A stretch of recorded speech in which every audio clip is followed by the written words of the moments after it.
Good afternoon or good evening, depending on where you might be. My name is Kevin Michael Grace, and this is the KMG show for Thursday, July the 28th, 2022. Just a reminder that at approximately 5:30 today, I'm going to be discussing Ken Loach's 1969 film, Kes, on Theater Thursday. But before we get to that, let's talk about the media, mainstream media, lying weasels. First up, this is from Politico, and it took three people to write this story: Adam Cancrin, Jonathan Lemire, and Christopher Catalago. It's called Biden Enters the Always Be Closing Phase of His First Term. Yes, a Glengarry Glen Ross reference.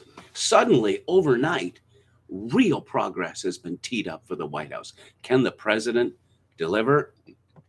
There's a picture of a smiling Joe waving, wearing sunglasses, aviator sunglasses, Ray-Ban aviator sunglasses, of course.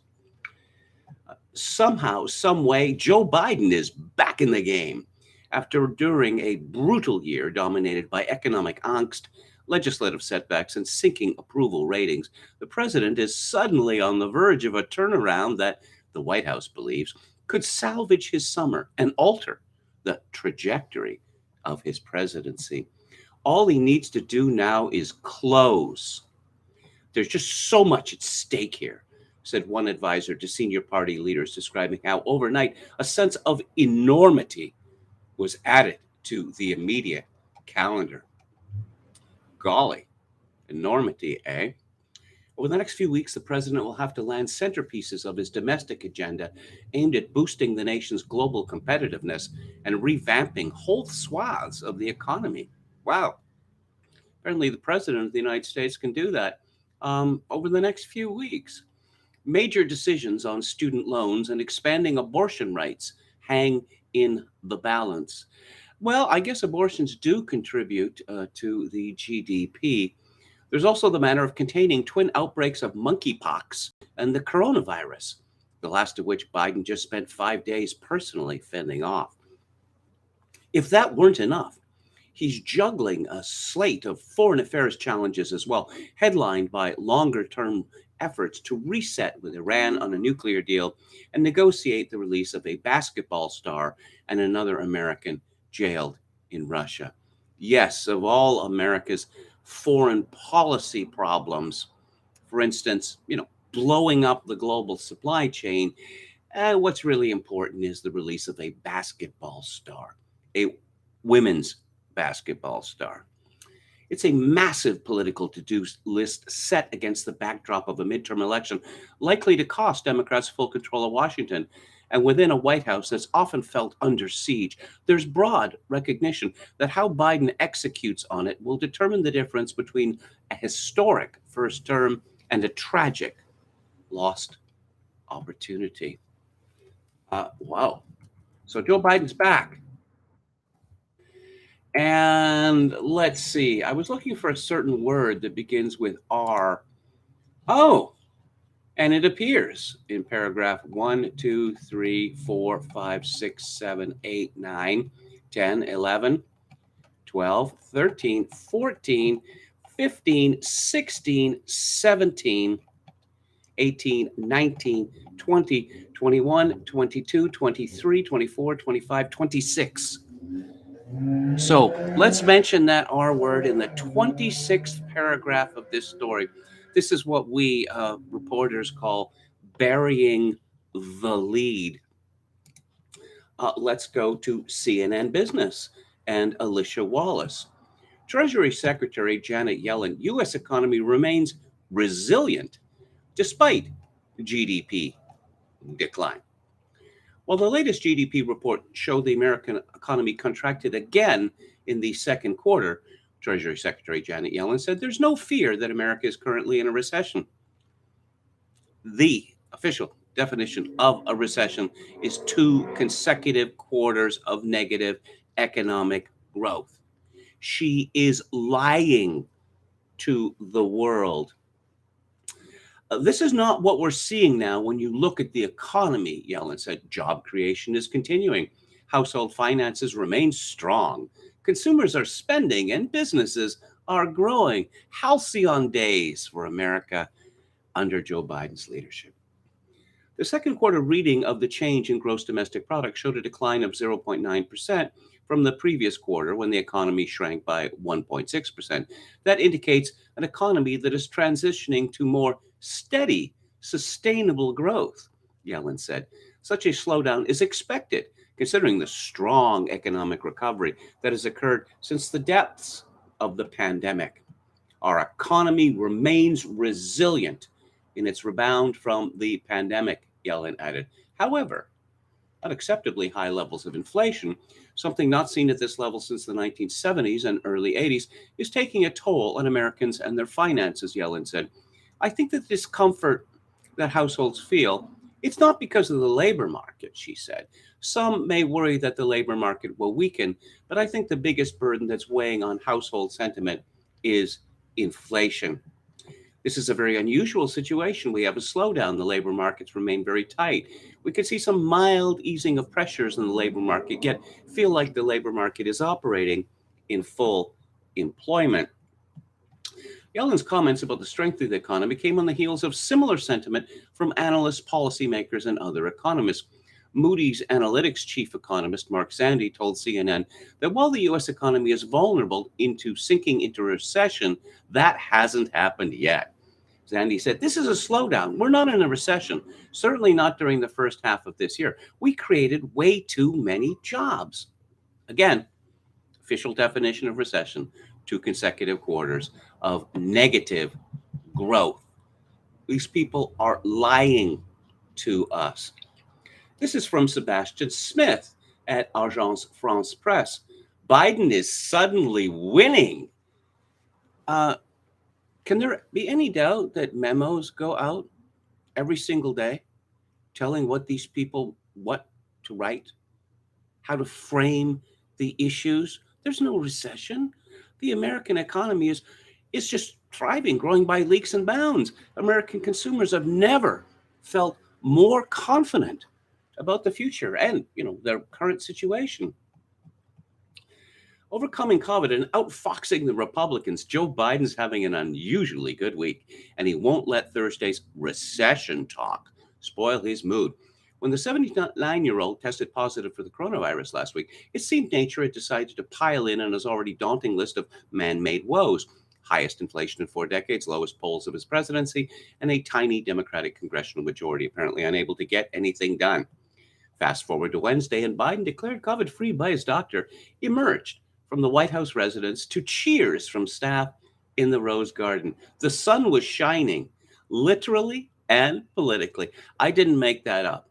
That is a direct quotation from this appalling story.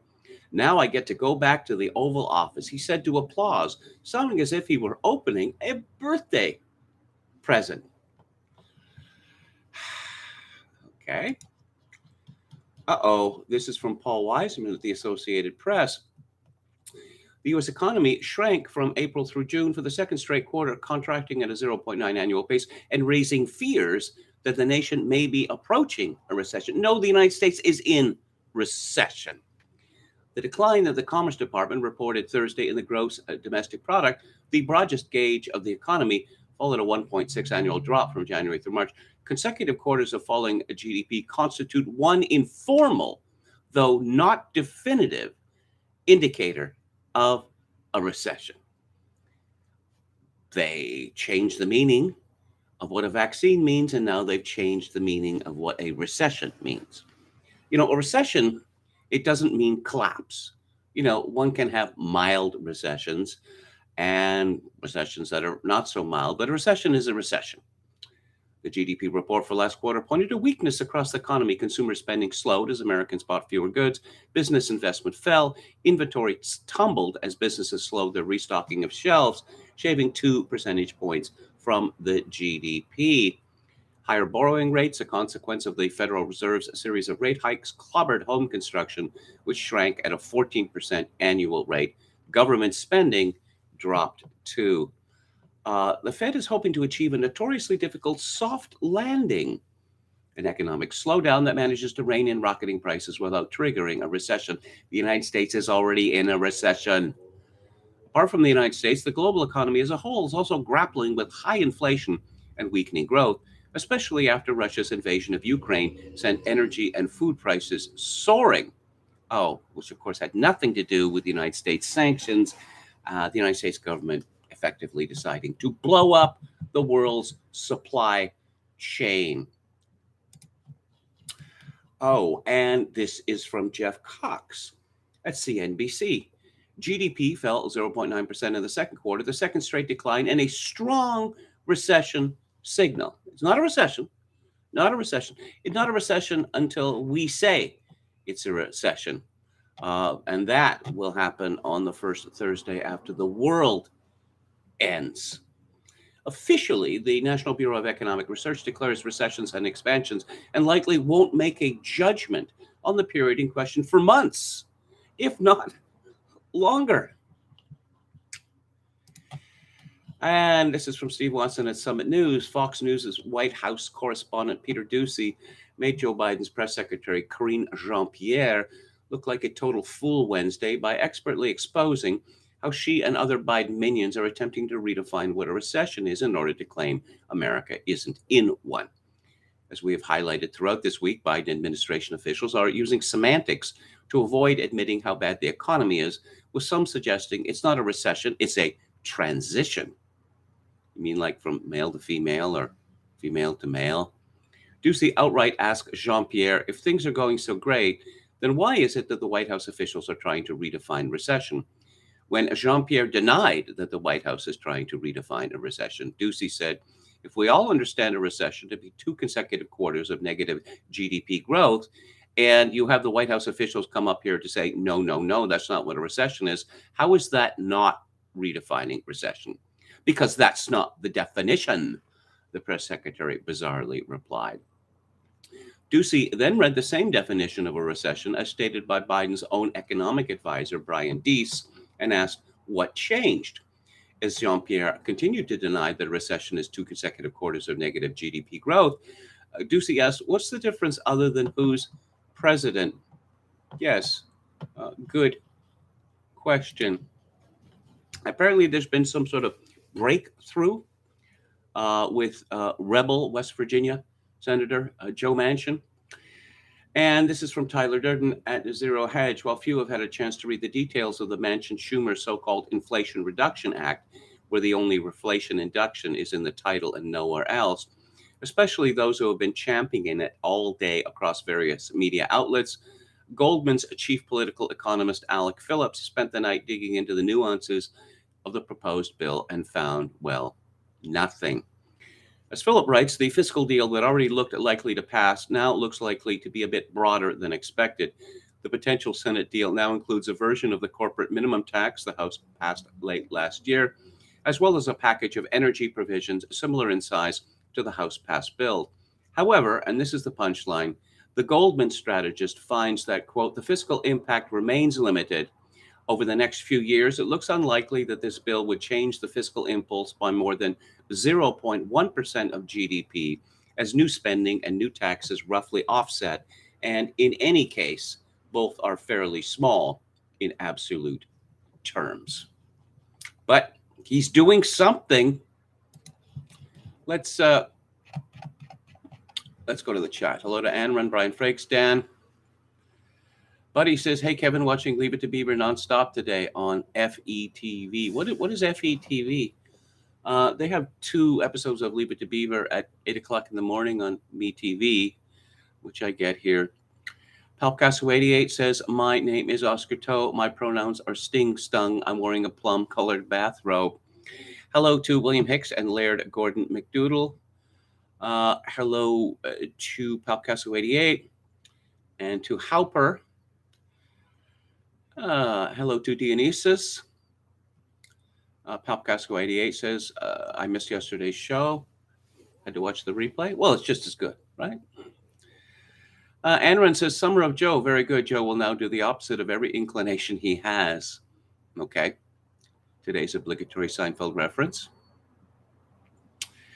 God save Graham Phillips, says Brian Frakes. And to quote the last lines of the Pope of Greenwich Village, says Anne Rent, you have a serious thinking disorder. Oh, yeah, things are looking up. Hello, geez, he's style. I hope everyone is surviving the wink wink recession. And Chogakin666, hello to our valiant moderator who says the center cannot hold. William Hicks says, with the wave of a hand, he can cancel student loans, defeat a virus, save the planet from climate change. Chokin666 says, big edit war in Wikipedia. Read the definition of recession. And who else do we have today? GC Style says, now that the definition of a recession has changed, let's trust what the government has to say, as Jacinda Ardern suggested to her citizenry. I like how both the Republicans and Democrats think they are going to win the midterms easy now, says Oscar Toe. Popcasso88 says, did anyone see what Tucker called monkeypox? Schlong COVID. Yeah, that's a good one. Hello to respectable commenting name who says, I'm in a political moderate to anger villager with a pitchfork transition at the moment.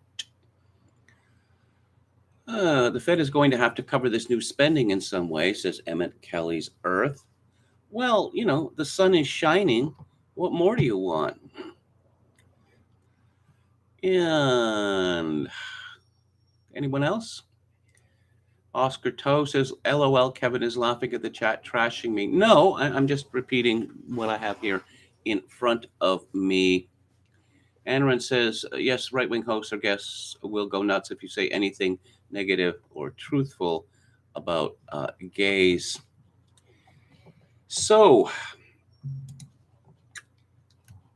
let's hear a sad story. A sad story from a woman who is well compensated for her sad stories. This is by Laurie Campbell at The Conversation. I survived the 60s scoop. Here's why the Pope's apology isn't an apology at all. Why? Because there was no money attached to it. So what do we know about Laurie Campbell? She's Associate Vice President, Indigenous Engagement at the University of Regina. Nice work if you can get it. I am Cree Métis from Treaty 6 territory, member of Montreal Lake Cree First Nation, with deep roots in Treaty 4 and an experienced leader of Indigenous engagement in post-secondary education. I have a broad and proven track record in advancing processes of engagement in indigenization, decolonization, and reconciliation in post-secondary education administration. I bring over 15 years of progressive leadership that includes contributions in student services, teaching, curriculum development, advancement, and research. I am currently working on my dissertation, Researching Indigenous Women's Leadership in Universities. That is prime academic stuff. This is going to blow the roof off the research world. To complete my PhD in social justice education at OISE at the University of Toronto. And OISE is one of Canada's truly wicked institutions. But what does Laurie Campbell have to say? Pope Francis came this week to Maskawasik in central Alberta, where many Indigenous people, including survivors of residential schools and their descendants, had gathered. Because, you know, this is intergenerational now, to deliver an expected apology in response to the Truth and Reconciliation Commission's call to action number 58. I am the granddaughter of a residential school survivor. Oh, good for you, sweetie. Did all that pain and angst, was it transferred via birth, from your grandmother or grandfather to grandmother to you? I'm also the daughter of a First Nations woman who survived having each of her 7 children stolen and relocated through the 60s scoop assimilation policy. Here's the 60s scoop. Nice white people in the 60s and some in the 70s decided, they heard horrible stories of the childhood of Indians how they were being neglected or treated, with worse than neglect. So, in the goodness of their hearts, they decided to adopt these children, many of whom were virtually unknown to their parents. Such was the lack of care. And now it turns out this is one of the most wicked things in Canadian history. And what the Federal Canadian Human Rights Commission ordered that the federal government pay tens of millions of dollars to survivors of the 60s scoop. The Canadian Human Rights Commission is in no position to order anything, but now this is being adjudicated by a court. I spent more than 25 years searching for and locating not only my birth mother, but also all of my siblings who were spread across several provinces. What many Canadians don't understand is that the struggles within Indigenous communities today are not cultural traits. Oh, no. They are symptoms of a people still struggling through the intergenerational trauma and horrors experienced through the genocidal acts and abuses that took place through the residential school assimilation policy. It's funny how the population of Indians, both in absolute and relative numbers, continues to increase in Canada. Funny kind of genocide, wouldn't you say? Did the Pope's apology truly address call to action number 58? The TRC called for the apology to take place on Turtle Island. There is no such thing as Turtle Island. Within 1 year of the release of the 2015 report, it also called for the apology to speak to the role of the Roman Catholic Church. And yes, the Catholic Church was not taking responsibility for acts of genocide and spiritual, emotional, and physical abuses. Yes, it's not enough. It's never enough. Give us money. Give us more money. Give us many, many millions or billions of dollars in more money, because we do such a good job currently with the enormous sums of money that we get from the federal and provincial governments. And, let's talk about populism, which apparently is a grave threat to Canada. There's this fellow called Pierre Poilievre, who has been an MP, well, for a long time, and 18 years, something like that. And he calls himself a populist, and this is a threat to Canada as we know it, even though apparently the Canadian people are not going to have any truck with his populism. So how could it be a threat to Canada then? And all this concern trolling for the Conservative Party. Oh, what's happened to our beloved Conservative Party? You've been calling these people fascists and Nazis forever. But now, our lovable Conservative Party is now threatened by a bad man called Pierre Poilievre. This is from Aaron Wary, who was one of the worst at CBC News. Harper passes the populist Conservative torch to Poilievre. Stephen Harper, not a populist, never a populist. Stephen Harper, always a wonk. In practice, populism often seems more bent on finding scapegoats than offering solutions. Well, it's all very well to find scapegoats in Canada, but no one ever gets punished for anything here. Stephen Harper has said the Conservative government he led from 2006 to 2015 practiced what he calls populist conservatism. In other words, not populism. A Conservative Party led by Pierre Poilievre, endorsed by Harper this week, will fully embrace that description. One can only speculate about why the former Prime Minister decided to take the unusual step of endorsing a candidate in the current leadership race, and why he chose to do so now. Maybe the Poilievre campaign has some reason to believe it needs an extra push to get over the line. Maybe the Poilievre campaign is doing fine, but wants to make sure its win is clear and overwhelming. Maybe Harper's blessing is meant to help the party consolidate after a bitterly contested race. Maybe Harper just really, really dislikes Jean Charest.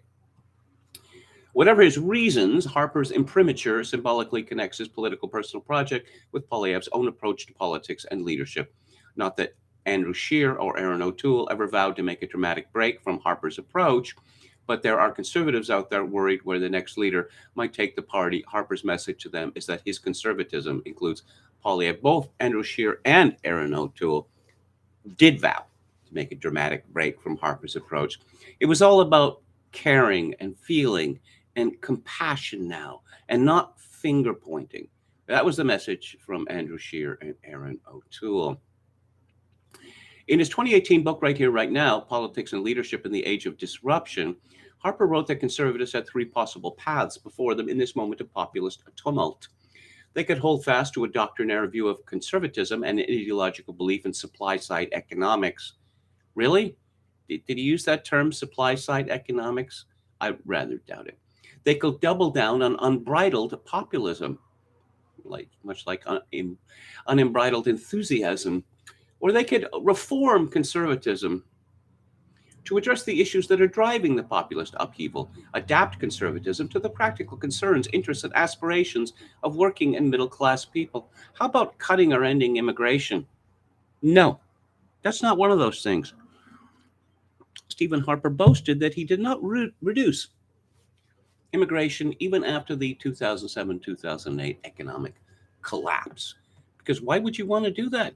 Conservatives, well, immigrants are conservatives. They're natural conservatives. They're natural entrepreneurs.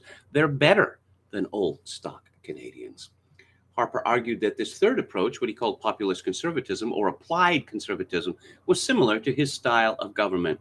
A new populist conservatism needs to bring conservative ideas to bear on the real-life challenges facing regular folks. Yeah, folks, not people, folks. Because Stephen Harper is a folksy kind of guy.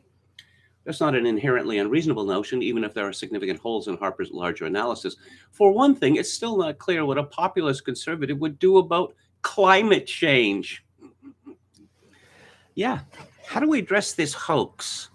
How do we get on board with the Liberals and the NDP to say, yes, this is an existential threat, and yes, we are going to continue the battle against mankind's eternal enemy, carbon, but we won't be as far out there as the Liberals or the NDP on this? Yes, that's what applied conservatism means, me too-ism.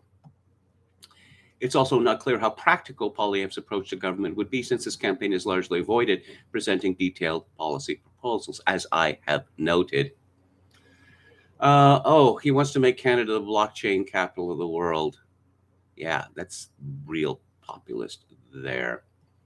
Harper defines populism rather benignly as any political movement that places the wider interests of the common people ahead of the special interests of the privileged few. But it can also be defined as something more inherently hostile, as an ideology that considers society to be ultimately separated into two homogenous and antagonistic groups, the pure people versus the corrupt elite. In the words of Cas Mudde, a Dutch political scientist. Wow, there's the argument from authority.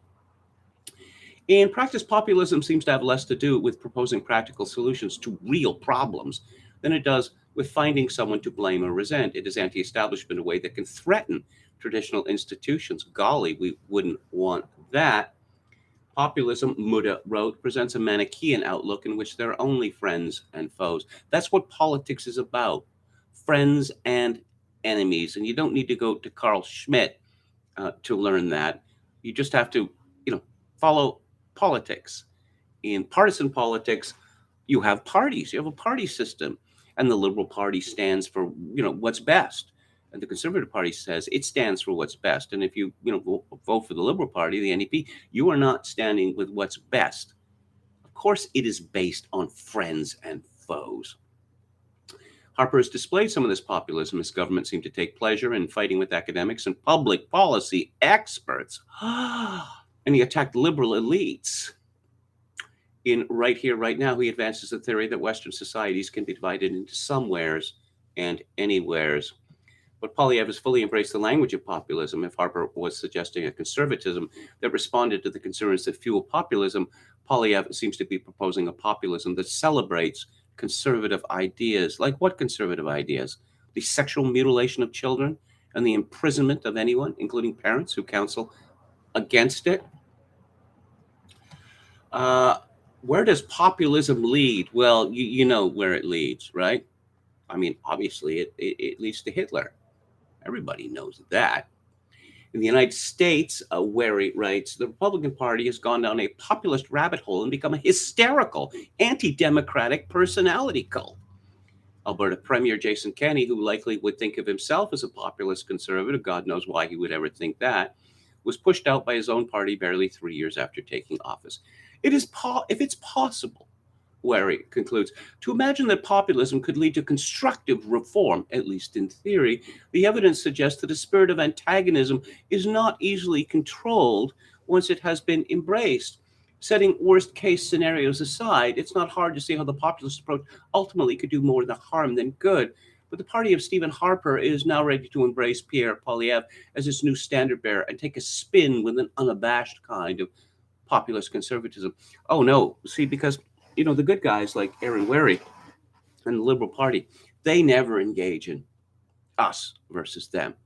I suppose when the Prime Minister of Canada, Justin Trudeau, mused on television about whether people who were not vaccinated should be tolerated, and that's the word that he used, that is in no way us versus them. Not at all. Not at all. When governments across Canada decided to bully people into getting the shots, effectively saying, yeah, sure, don't get the shot if you don't want to. Say goodbye to your job. Say goodbye to your ability to, get on a train or get on a plane. Say goodbye to your ability to go to a pub or a restaurant or a movie theater, because that is in no way us versus them. That's just, the science.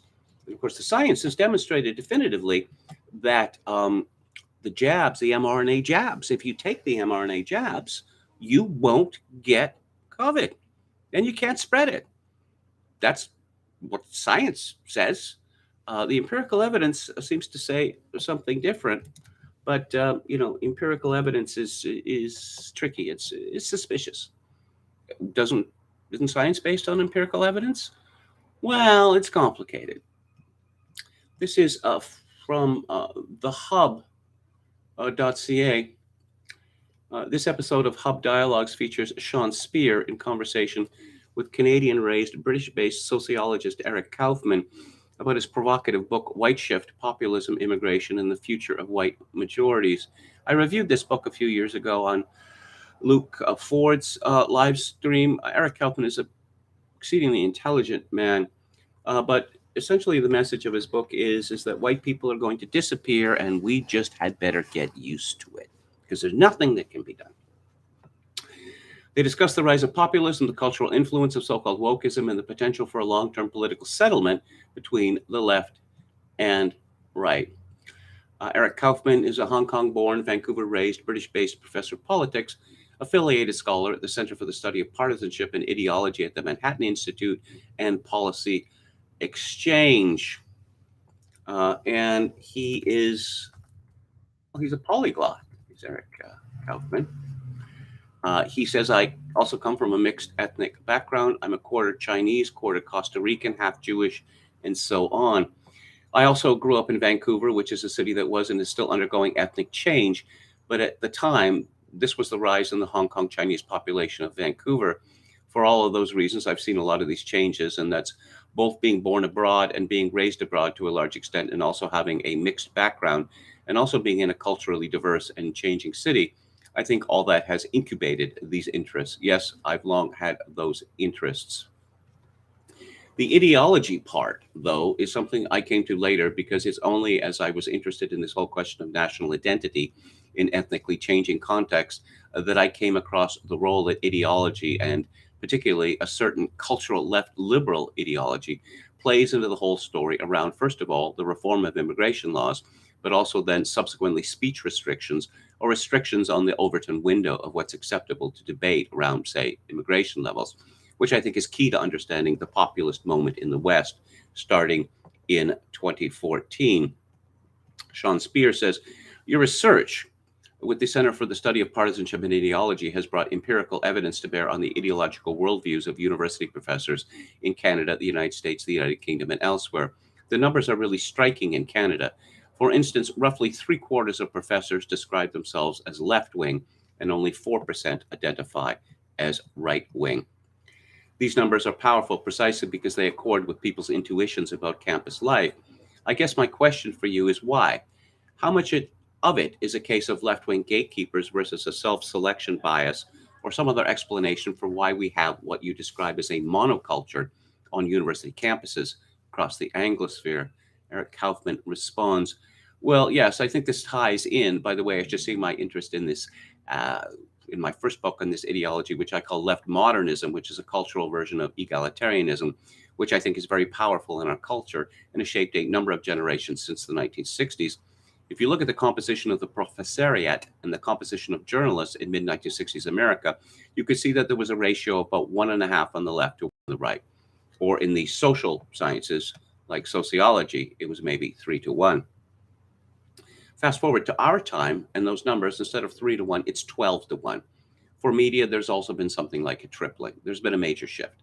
Yes, it's the case that academia has always leaned left, particularly social sciences and humanities academia, but that situation of the balance between the two has really moved. It's now starting to move in a number of other professions, such as medicine and law. I think it's worth noting that, in fact, there's been a significant change to our elite culture as a result of these recruitment strategies. Part of this is about political discrimination. And some of the studies that you cited, I show that something like 45% of Canadian academics would not hire a known Trump supporter for a job. In Britain, about 1 in 3 academics polled wouldn't hire a known Brexit supporter. There is significant political discrimination, but there is, in addition to that, I think, a certain political typing that academia comes to be seen as a left-wing profession, much as nursing has come to be seen as a female profession. I think this combination is really what is driving it. And Kaufman has some interesting, well, honest things to say about the media and immigration. Let's have some polling numbers. A poll of Alliance for Deutschland voters in Bavaria after the election, 100% of them agreed with the state, and Germany is gradually losing its culture. For Sweden Democrats, something like 99% favored reductions in immigration. I think that gives you a sense just of what is key to this. It's very much substantively rooted in a particular issue. Now, of course, you can have populism that's based on things like being against COVID restrictions. I actually don't think that that is a significant source of populist movements we see across the West now, even though it has played in Canada. But I think that's a departure from the pattern that we tend to see across the West. And so let's bring up Pierre Poilievre. I don't consider Poilievre to be necessarily part. I think he's tangentially part of the same phenomenon. Kemi Badenoch, I would say, is much more clearly a populist because she's really tapping into those cultural issues around wokeness and immigration. Poilievre, I think, has shied largely from those issues, except in a few places. He's largely about economics, which in my view is a relatively safe topic. You're not going to get canceled for it. In a way, the populist movement really was about parties moving away from just talking about economics to talking about these tricky cultural issues. It happened with the People's Party, but it has not happened with Poilievre. I guess I would still see that as pretty much standard conservatism, more of an establishment conservatism. I understand that Poilievre is going against the establishment, particularly with defunding the CBC. That's probably his most populist policy. But for the most part, he's talking about prices of gas and economics and things that are pretty uncontroversial and not going to get you into a lot of trouble, generally. Yes, I think that Canada should be a powerhouse of innovation and growth. I stand for middle class and working class people. How are you going to bring this about? Eliminating red tape. You know how long so-called conservatives have talked this nonsense? Oh, we'll just cut the red tape and the GDP will go up 10, 15, 20% in a year. So the question is, why haven't we seen the emergence of that kind of populism in Canada? Kaufman says, I think it's because of the power of the cultural left. Now, of course, the way the power of the cultural left works is that it works up to the point it doesn't work. The suppression works to keep ideas such as reducing immigration out of the political debate until that crumbles, as it did in Sweden. Sweden also had a relatively strong political correctness, but in the face of the migrant wave in 2015, that consensus was disrupted, and now the discourse has shifted. What you see in Canada is you do see the People's Party raising these issues. You do see that conservative voters, for example, compared to Liberal and NDP voters, are like 50 points apart on immigration. There's a natural place for the Conservatives to go, but of course, the media environment and the cultural environment in Canada is very strongly dominated by the cultural left. Until you get a figure that breaks through and is willing to take that on, you're unlikely to see a similar phenomenon to Trump or Brexit or the Sweden Democrats. And I don't think that Canada's reached that tipping point. Yes, we say that we have a free media in Canada. We don't have a free media in Canada. There are no right wingers properly understood in the Canadian media. There's a few people who make some noises about process. Oh, but we need more free trade. Free trade is not a conservative idea. It's a liberal idea. It destroys nations and communities. But no, worshiping the GDP is not right wing. It is not a conservative. And I think that if you could say anything about what matters to Pierre Poilievre, it is worshiping the GDP. This is quite a long interview, and it's very interesting because Kaufman is always interesting, and you can find it at thehub.ca. Meanwhile, in the Netherlands, something is happening, but you're not going to find it on the networks because I guess it's not important. Just a bunch of Dutch farmers. Dutch farmers' protests continue night and day unabated. Today on the A50 motorway in Apeldoorn, Dutch farmers are not joking, and I'm seeing a lot of bushels on fire down the highway. Motorway A50 Apeldoorn today, Dutch farmers are not joking. A35 motorway blocked in both directions with manure. Dutch farmers are not joking. If a protest happens and the media doesn't cover it and the government doesn't acknowledge it, has it happened? Speaking of smashing supply chains, this is from Eve Smith at Naked Capitalism. Sadly, charging Western leaders with incompetence has become a dog bites man story. Nevertheless, the consequences of all these screw-ups is so high that we feel compelled to chronicle them. We'll put the military mess in Ukraine to one side for now. Suffice it to say that Russia is beating a military trained and equipped to NATO standards over 8 years, which had the additional advantage of building extensive layered bunkers in Donbass. Russia is wearing it down with a peacetime expeditionary force, battle-hardened local militias, the Chechens, the Wagner Group, somewhere between volunteers and mercenaries, and most importantly, lots of ammo and missiles. Russia has depleted Ukraine's armored vehicles, heavy weapons, and seasoned fighters, as well as draining NATO caches, while reportedly manufacturing ammo and weapons at a rate so high that Russia is keeping up with the usage in this special military operation. Russia has also demonstrated superiority to the West in missiles, missile defenses, and signal jamming. Yet somehow our strategists had convinced themselves that Russia was a military paper tiger, when that is increasingly looking like projection. Apparently, the latest state of play is that Ukraine keeps shelling some bridges and a dam in Kherson. Bridges and dams are very sturdy, so realistically, the worst Ukraine can do is to take a roadway or railway out of commission for a bit. One of the bridges under attack may be damaged to that degree. It appears the Ukraine forces there aren't large or cohesive enough to launch the much bruited August offensive, at least not big enough to do more than make some short-term gains. The most credible interpretation is that this effort is yet more PR. By going, not effectively against visible targets, Ukraine is trying to persuade the locals that they could still return. Things look even less good for Ukraine in Donbass. Military summary reports that Russia has broken through in the southern part of the former Zero Line on the front that is ultimately defending Slavyansk and Kramatorsk, the final areas to be cleared in the Donetsk Oblast. Military summary also reports that there are many videos of large-scale evacuations of Slavyansk and Kramatorsk. The Russian forces have also started an aggressive assault on the very well-bunkered defenses just to the west of Donetsk city and are reported to have broken through part of that defense line. It's been an embarrassment to Russia that Ukraine has continued to shell civilians in Donetsk. Minister of Defense Sergei Shoigu promised a few weeks ago that Russia would do something. The EU and the US both still appear unable to accept that having failed to kill Russia with their shock and awe sanctions, they are now caught in their own booby trap by reducing access to Russian commodities, particularly ones on which they depend, such as gas, oil, fertilizers, neon, titanium, aluminum, platinum, palladium. And then they get pissy when Russia is less than fully cooperative in continuing to supply them, even as they also threaten to reduce buying from Russia, admittedly on largely imaginary timelines. Yes, we are here. What's our plan? Our plan is to destroy Russia. Now, can you please, sell us some gas? We really need the gas. Come on, let's have the gas. Send us the gas so, we can better destroy you.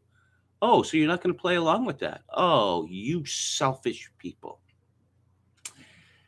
Gas in the UK and Europe is already entering crisis mode in the summer, yet all the officials seem to be able to do is announce unrealistic schemes. In the meantime, the shortages train is bearing down on the EU economy and its citizens, and Russia is not only winning the gas war, but also the large PR war around it outside the collective West. Recall that Germany, with Italy, is one of the two EU countries most dependent on Russian gas. Recall also that the European Commission announced the EU would reduce its Russian gas buys by 2/3 by year end. Deutsche Welle triumphantly reported Russian gas edging toward extinction in Europe. It now seems churlish for Europe to be mad at Russia for helping them achieve that end. Prices of over 2,200 euros per 1,000 cubic meters, the peak over the last few days, will most assuredly cut demand. That contrasts with 100 euros per 1,000 cubic meters in early 2020 and 250 euros per 1,000 cubic meters in early 2021. Admittedly, Europe did take some key moves on its own. First, at least Germany and perhaps some other countries too were cheating on how one counted the reduced gas purchases by increasing their deliveries in March and April and acknowledging they were stockpiling. Germany stole Gazprom Germania assets, which led to Russian counter-sanctions. I've yet to see any data on that. Poland and Bulgaria stopped buying gas directly from Russia, allegedly because they didn't want to pay in rubles. Instead of buying gas from Russia at spot prices, they instead shifted it to buying it from Germany at a markup over Germany's price under a long-term contract. So it's hard to take Poland's sanctimoniousness about we are not violating sanctions seriously. And again, this is from Eve Smith at Naked Capitalism. Here's another piece today, a more personal piece. Left in the dark, the family struggling to survive fuel poverty.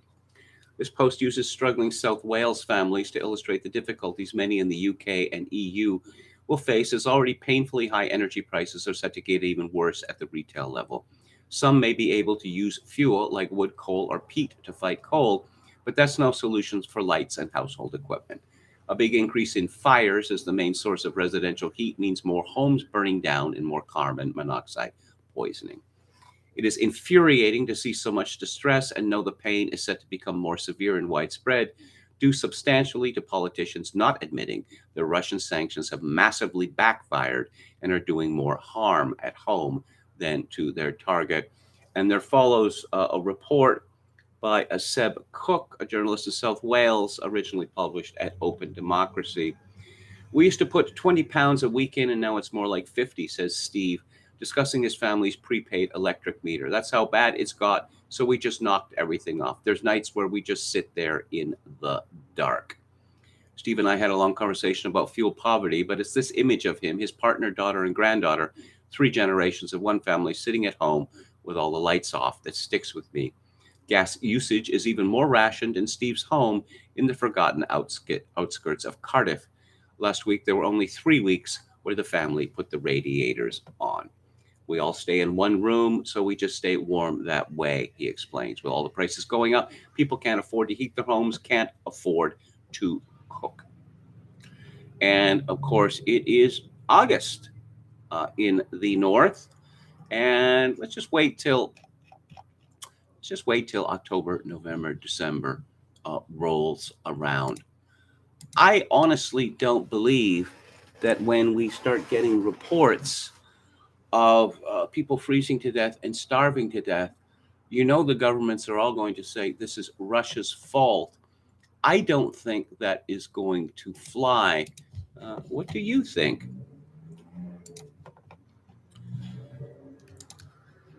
And let's go to, oh, yes, I don't really want to talk about China. Unfortunately, the enemy of my enemy is my enemy. I've never been all that fond of that. China is a horrible place. And it is probably needlessly provocative for Nancy Pelosi to make a visit to Taiwan. But I'm not going to defend China. Of course, it would be typical of the United States State Department to decide to pretty much provoke war with Russia and then seek to provoke war with China at the same time. Some headlines from antiwar.com. Blinken to speak with Lavrov for the first time since the war. U.S. says it has not seen signs of Russia buying drones from Iran. You made that story up. Bridge closes in Russian-held Kherson after Ukraine HIMARS strike. Ukraine doesn't want old U.S. A-10 planes. Pelosi invites lawmakers for Taiwan trip. Biden aid Iran deal revival highly unlikely. Iran ship returns to Greece to recover U.S. seized oil. And let's go to information liberation. Whistleblowers, FBI agents are being encouraged and incentivized to reclassify cases as domestic extremism. More on Graham Phillips, who has been sanctioned by his own government for his on-the-ground reporting in Ukraine, which the U.S. government says is propaganda that serves to destabilize Ukraine and undermine its territorial integrity. Even if it were true, who cares? And what business is it of the government of Britain? Phillips, who faces a freeze of his assets, is described on the sanctions list as, quote, a video blogger who has produced and published media content that supports and promotes actions and policies which destabilize Ukraine and undermine or threaten the territorial integrity, sovereignty, or independence of Ukraine, unquote. Commenting on the newly sanctioned individuals, Foreign Secretary Liz Truss said, "We will not keep quiet and watch Kremlin-appointed state actors." Kremlin-appointed state actors. That sounds actionable to me. Suppress the people of Ukraine or the freedoms of their own people. We will continue to impose harsh sanctions on those who are trying to legitimize Putin's illegal invasion until Ukraine prevails, unquote. I saw someone on Twitter referring to some shouty talk show host, Dean Blundell, is that his name? Referring to Jordan Peterson as literally a Russian asset. That is very much actionable speech. And I wonder if Professor Peterson saw it. Let's go back to the chat. Here we go. The gangster interrogation of Dennis Hopper is worth watching the movie alone, says Rescue Steve, a new name to me. Van Man says, pride myself on not turning on the heat before January. Where do you live in Vancouver? It gets pretty cold there. It just, obviously every winter and spring is different. I lived in Vancouver most of my life, majority of my life. And just sometimes it felt that, October, it would be October, and then you could say goodbye to the sun for the next 6 months. And who else do we have? Neil Terry, hello. Words recently redefined: peaceful, insurrection, man, woman, vaccine, and recession. Heck, why do anything when you can just say anything? Pop Gasso 88 says Val Kilmer has been in several great movies: Top Secret, Top Gun, Tombstone, Heat, etc. I sure do like Top Secret. Uh, at first sight was interesting too. The process of his character having to learn how to see after being blind all his life. That's from Oscar Toe. Jennifer Connelly and Stephanie Seymour, says Halper.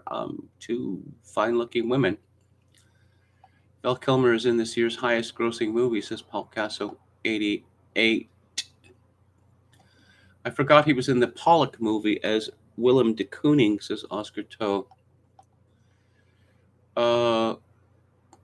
Everyone likes Val Kilmer, right?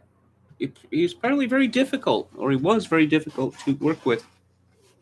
John Frankenheimer, who had been in the biz for 40 years at this time, was absolutely furious with Val Kilmer, and I think wanted to kill him or something close to that. I've been noticing some accumulation of debris under the chest and table near the door in KMG's crib. OCD distraction, says Don Willis. Okay, I'll have to deal with that. I'd like to watch Flatliners again. It's been a while, says Oscar Toe. Wasn't Julia Roberts in that? There was a group of some sort of gang pack of young actors. Isn't Kez a Brit New Wave, says Oscar Toe? You could call it that, I suppose. What movie is ridiculous but entertaining? I take it even less seriously than that hilarious Seinfeld episode. Kevin will be talking about Moz in a bit. Must have listened to that new song, says Anrun. Indeed, I did. Kevin Bacon was in the Friday the 13th. I don't know about that. He was in Animal House. He got flattened on the street, literally flattened. You know, the old Warner Brothers gag. Very amusing. Yes, as Anrun notes. What does he say? All is well. All is well. He keeps stating this more loud and hysterical with every iteration. Elizabeth Perkins? I won't say anything about Elizabeth Perkins. Can't say that I was a fan. It always gave off a really unpleasant vibe. KMG, have you heard that Pierre, Polly, and Harper belong to the same Plymouth Christian Brotherhood Church? No, I have not heard that. I can tell you something about Stephen Harper and Christianity. That when Stephen Harper was running for the leadership of the Canadian Alliance, I was given a hot tip by someone, one of his backroom boys. That is to say, I outed him as a Christian. And I'm told, actually, this has come up in a book, that this was very important because there were a lot of people in the Canadian Alliance Party who liked Stephen Harper but were not willing to vote for him because they believed him to be an atheist. So I believe I identified him at the time as belonging to the same evangelical church as Preston Manning.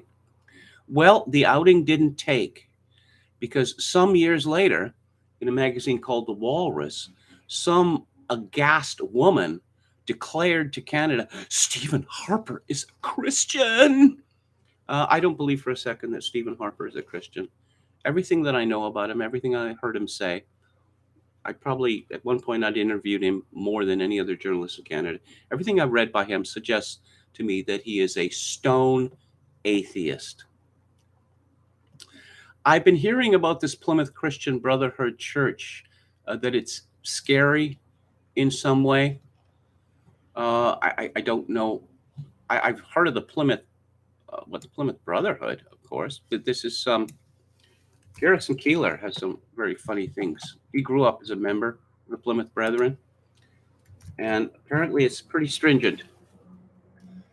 Okay, let's take a look. This, according to Wiki, the Plymouth Brethren Christian Church, also known as Raven Brethren or Taylorites, is a Christian sect led by Australian businessman Bruce Hales. The group has its origins in Exclusive Brethren, a Plymouth Brethren group, itself a branch of the Plymouth Brethren. The PBCC was established in the early 19th century. At this time, many Christians were becoming increasingly dissatisfied with the Anglican Church within it, with its forms and customs. Political involvement. Okay. In 2005, the Brethren attempted to influence a gay marriage parliamentary vote by waging an anonymous campaign using direct mail and advertising with a full-page ad in the Hill Times newspaper. Okay. I'm not seeing anything particularly sinister here. Controversy over the Brethren in Britain revolves around the alleged practice of shutting up, where families or persons are confined to their homes, and is used to punish members who break rules. In May and July 2012, 6 girls from the independent Wilton Park School were allegedly confined for 37 days after making a Facebook page. This claim was denied by the school trust, who subsequently invited the local authority to investigate. Investigation later found the complaint groundless. The Brethren have been accused of using defamation lawsuits to silence their critics. Okay. Oh, Anthony Crosland, who was Foreign Secretary decades ago, raised in Plymouth Brethren. Okay, so that's all I can. Actually, speaking of religion and Canadian politics, Stockwell Day's campaign, he was leader of the Canadian Alliance. Wow, they looked at me with murder in their eyes because I interviewed Professor Reginald Bibby, and he identified Stockwell Day as believing in dominionism. I'll give you an example. People would say, well, even if Stockwell Day becomes leader of the Canadian Alliance, his political positions are such that he could never form a government. And the Dominionists would say, if Stockwell Day were elected leader of the Canadian Alliance, then God would bless Canada, and that he would heal the hearts of Canadians such that Stockwell Day could become a prime minister. And let's go back to Tainter. Joseph Tainter's Collapse of Complex Societies. Again, we are in the home stretch. And contemporary issues vis-a-vis collapse. Pure polities tend to undergo long periods of upwardly spiraling competitive costs and downward marginal returns. This is terminated finally by domination of one and acquisition of a new energy subsidy, as in Republican Rome and warring states China, or by mutual collapse, as among the Mycenaeans and the Maya. Collapse, if and when it comes again, will this time be global. No longer can any individual nation collapse. World civilization will disintegrate as a whole. Competitors who evolve as peers collapse in like manner. In ancient societies, the solution to declining marginal returns was to capture a new energy subsidy. In economic systems activated largely by agriculture, livestock, and human labor, and ultimately by solar energy, this was accomplished by territorial expansion. Ancient Rome and the Qin of warring states China adopted this course, as have countless other empire builders.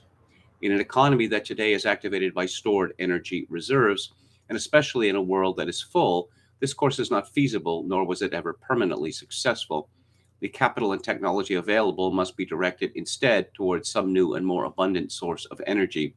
Technological innovation and increasing productivity can forestall declining marginal returns only so long. A new energy subsidy will at some point be essential.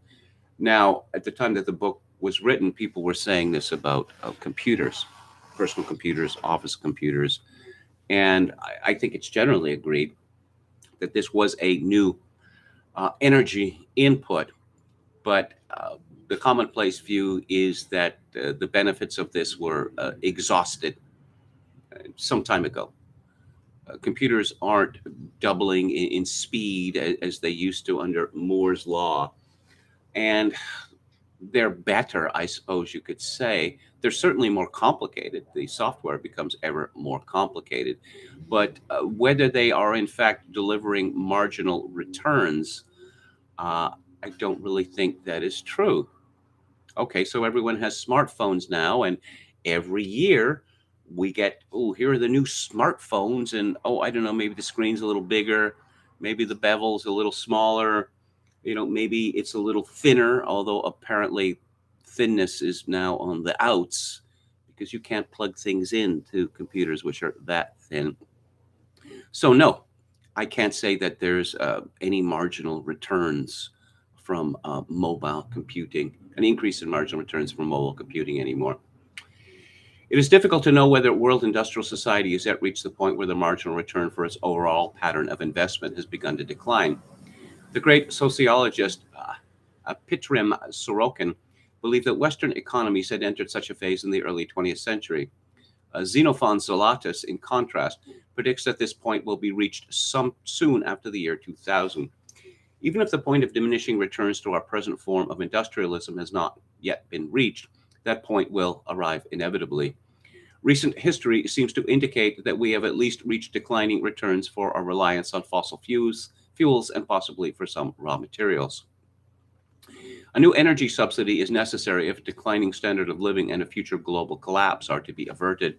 A more abundant form of energy might not reverse the declining marginal return on investment in complexity, but would make it more possible to finance that investment. In a sense, the lack of a power vacuum and the resulting competitive spiral have given the world a respite from what otherwise might have been an earlier confrontation with collapse. Here indeed is a paradox. A disastrous condition that all decry may force us to tolerate a situation of declining marginal returns long enough to achieve a temporary solution to it. This reprieve must be used rationally to seek for and develop the new energy source or sources that will be necessary to maintain economic well-being.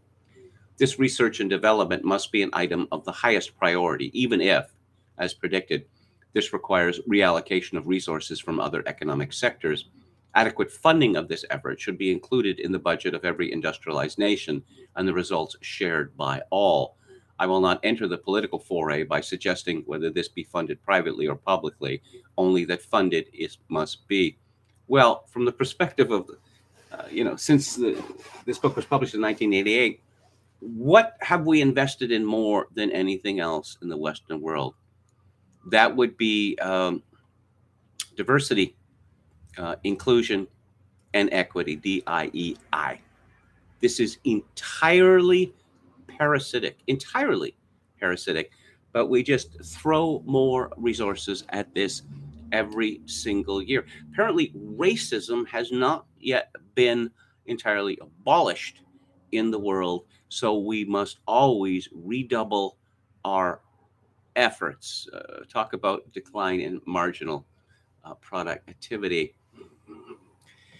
And back to Attainter, there are then notes of optimism and pessimism in the current situation. We are in a curious position where competitive interactions force a level of investment and a declining marginal return that might ultimately lead to collapse, except that the competitor who collapses first will simply be dominated or absorbed by the survivor. A respite from the threat of collapse might be granted thereby, although we may find that we will not like to bear its costs. If collapse is not in the immediate future, that is not to say that the industrial standard of living is also reprieved. As marginal returns decline, a process ongoing even now, up to the point where a new energy subsidy is in place, the standard of living that industrial societies have enjoyed will not grow so rapidly, and for some groups and nations may remain static or decline. The political conflicts that this will cause, coupled with the increasingly easy availability of nuclear weapons, will create a dangerous world situation in the foreseeable future.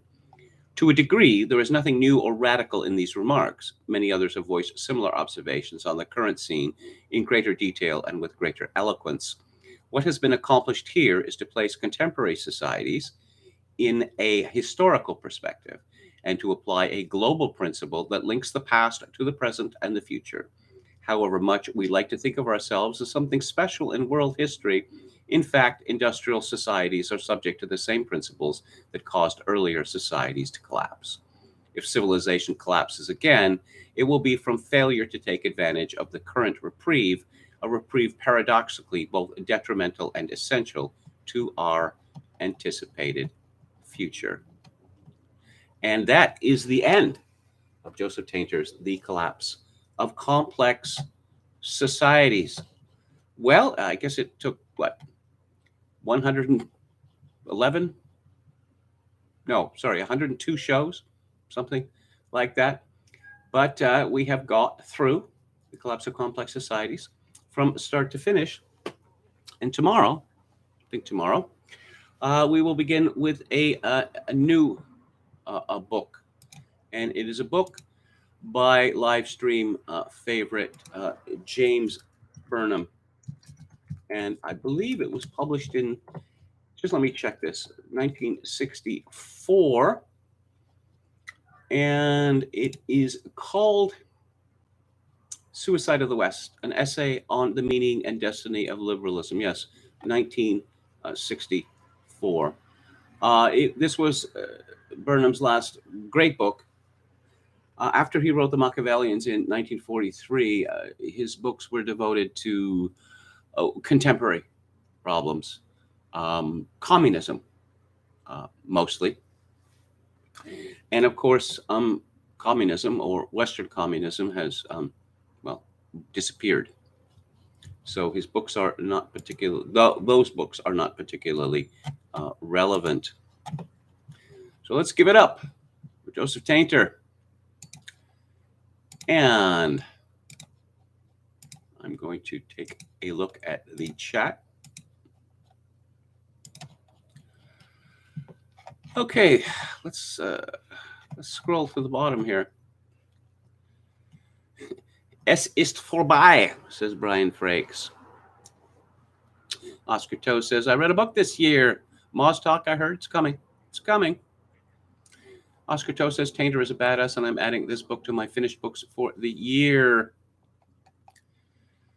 Cue the Doors at the End. Yes, my beautiful friend. I'm trying to get a master's degree in KMG, says Oscar Toe. Who developed the scary neck? Of course, when you go from the bottom to the top, these devices have brought out the very worst in humans, says Don Willis. Even before smartphones, when you just had voice communication, and gross. Who wants to speak to someone on the phone anymore? What century are you living in, Granddad? When you just had texting, say. That I just recall, when would this have been? This would have been almost 20 years ago. I was living in Saanich. I went to a local mall, and it was an autumn day, but it was clear, and it was cool, but not uncomfortably so.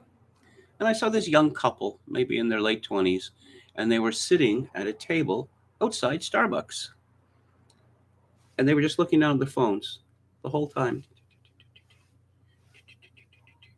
And I thought, I know it sounds cliched, but it's worthy of consideration. Why did you leave your house? Why did you go out on this fine autumn day if you're just going to stare at the little rectangle in your hand? I can't feature this, as they used to say. Kim Gordon was the hottest female rocker ever, says Dawn Willis. I like the other Kim better. The one in the Pixies. Also, any of the Bangles.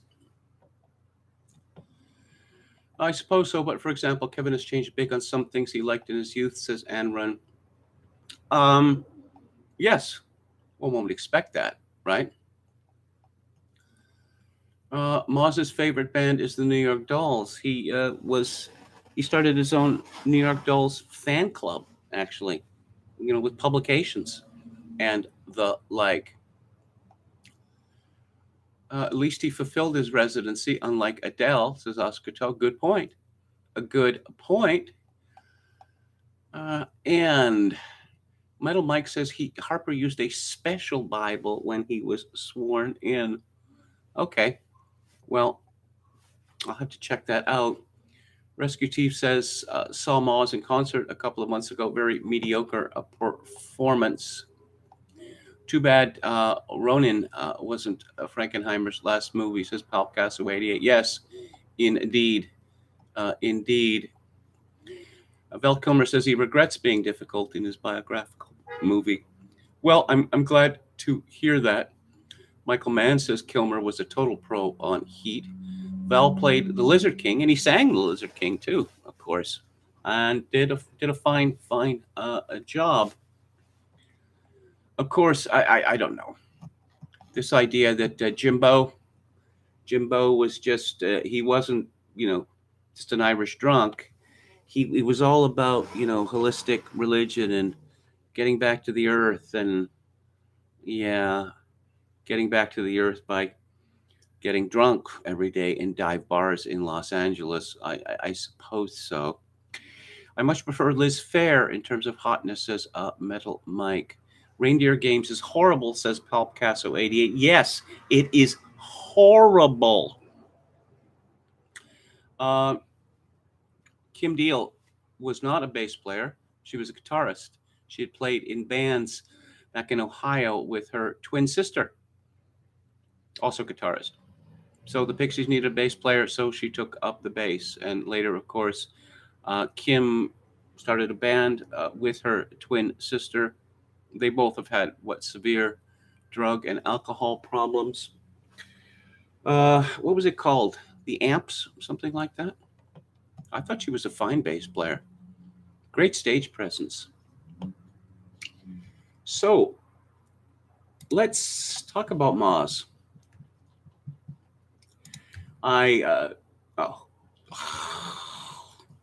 Thank you, YouTube. Thank you for that. Giving me a message that says your browser is up to date. I'm not interested in that. You just show me, nope, what I saved. No, you're not going to do that. It's a video by someone called Black Pigeon Speaks, who I'm told is Canadian. I've been told. Lived in various places. Apparently, he's a horrible right-wing person. Okay, if you say so. He put out a video 5 days ago called Contrarian Morrissey and Why Modern Music Sucks. And Morrissey is certainly contrarian. That used to be considered a good thing, as Black Pigeon Speaks points out. It's not considered a good thing anymore.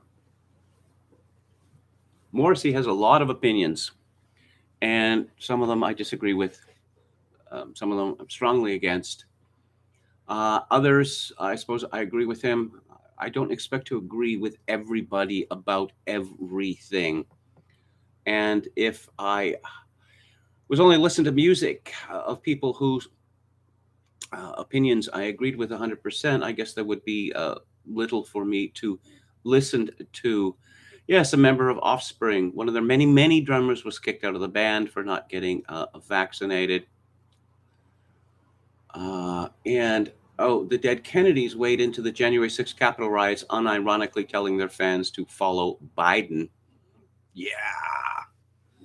Joe Biden, that is just so punk rock. Yeah, the counterculture has died. Social media, I suppose, could be considered a form of counterculture.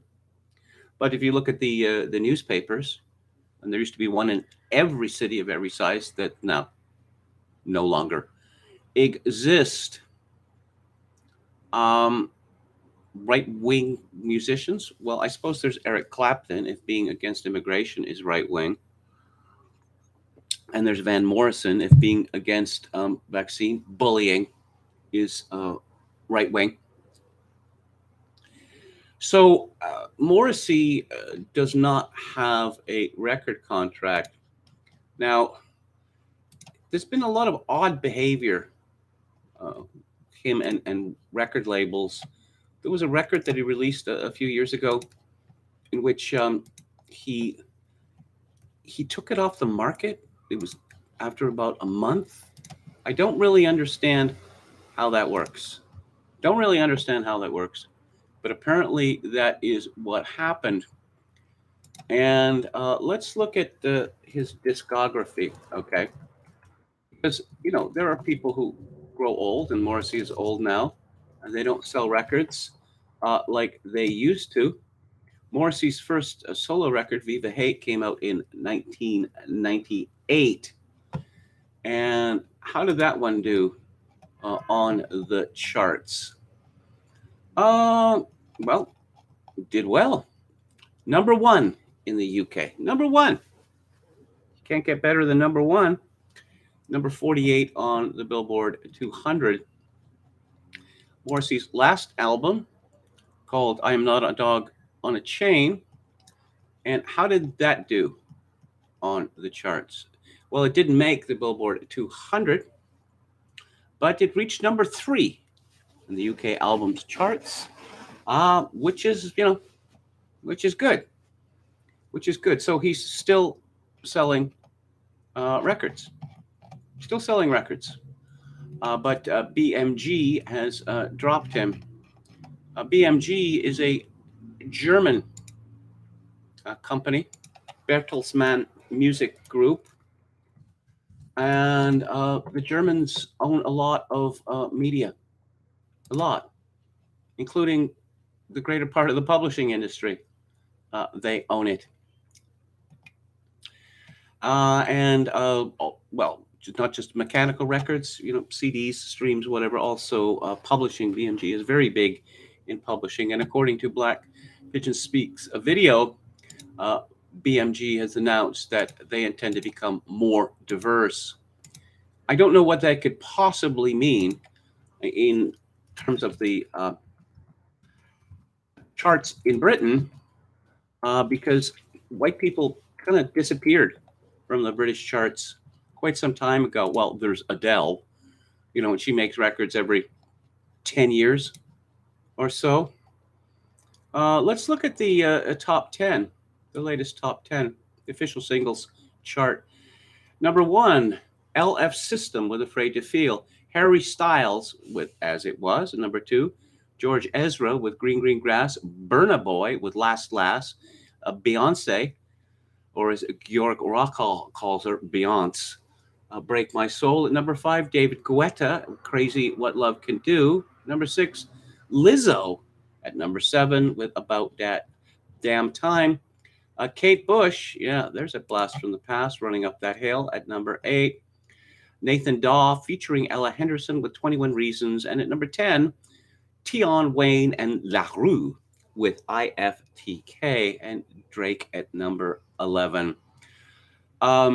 Some years ago, it was decided that the music charts in Britain were going to be black, or white people kind of sort of pretending to be black.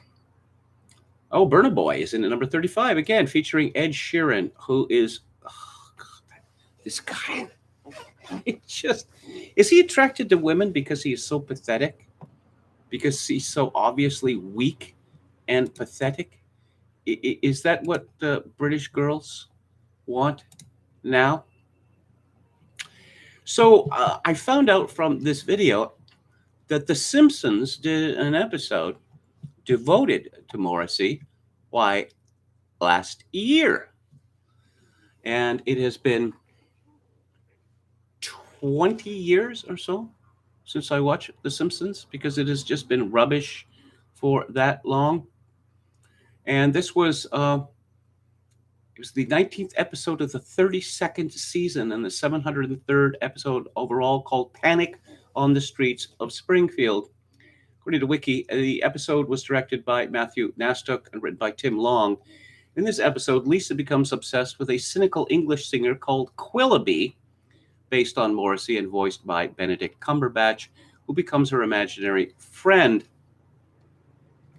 Lisa inspired, an algorithm on a streaming service recommends that Lisa listen to The Snuffs, a band fronted by Quillaby. Parodies of Morrissey and the Smiths. Lisa, inspired by Quillaby's veganism, and gets vegan tacos on the school menu, but they are mistakenly made with bacon. Disgusted, she finds solace from the singer in the form of an imaginary friend in Quillaby's young progressive guise, who gives her witty retorts to Bart and her teachers. A concerned Principal Skinner calls Homer and Marge to school. Marge then cancels Lisa's music subscription. The imaginary singer advises Lisa to steal Homer's credit card to afford entry to a music festival where the real Quillaby is performing. She tires of the imaginary singer's cynicism, and both are shocked to see that the real one is now an overweight, boo, bigot who has anti immigrant views. Oh my God. And has abandoned veganism. When the real Quillaby is booed and chased off stage, Lisa has one final conversation with the imaginary singer, who advises her to not let what befell his real life counterpart happen to her. Homer and Marge find Lisa amidst a riot, which worries, and they worry about her future as a teenager and save her. Marge, seeing the similarity between Lisa's behavior and her own rebellious phase against her mother, comforts Lisa and reassures she will always be for there. The episode's title parodies the lyrics to the Smiths' Panic, while the character Quillaby sings Hamburger Homicide, a parody of their song Meat is Murder. The band also has a song called How Late Is Then, similar to How Soon Is Now, and another called What Difference Do I Make, similar to What Difference Does It Make. Oh, but get this. Get this. According to writer Tim Long, the Morrissey-esque Quillaby character is also based on other British singers, including Robert Smith of The Cure and Ian Curtis of Joy Division. Sure he is. Sure he is. There's just the titles that I just gave you. And also, if you see the pictures of a man on stage wearing a vest, and he looks rather like Morrissey.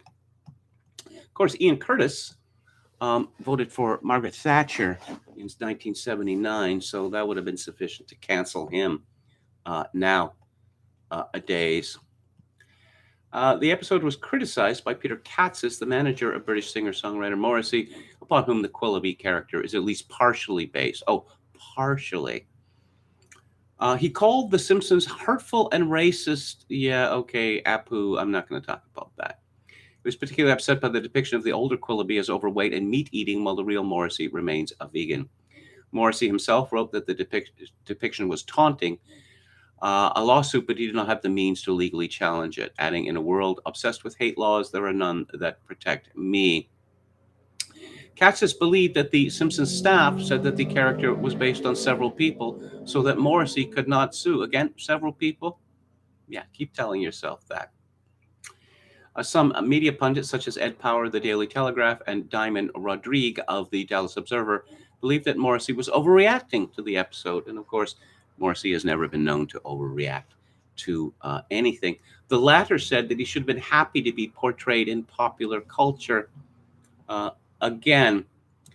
And Armand White was not happy with the episode. At a National Review, he wrote, "Why isn't The Simpsons funny anymore?" That question is provoked by this week's Simpsons episode, Panic on the Streets of Springfield, which made it clear that the best paid wits in show business have gone beyond mere political partisanship into a power exercise, unabashed, shameless meanness, and character assassination.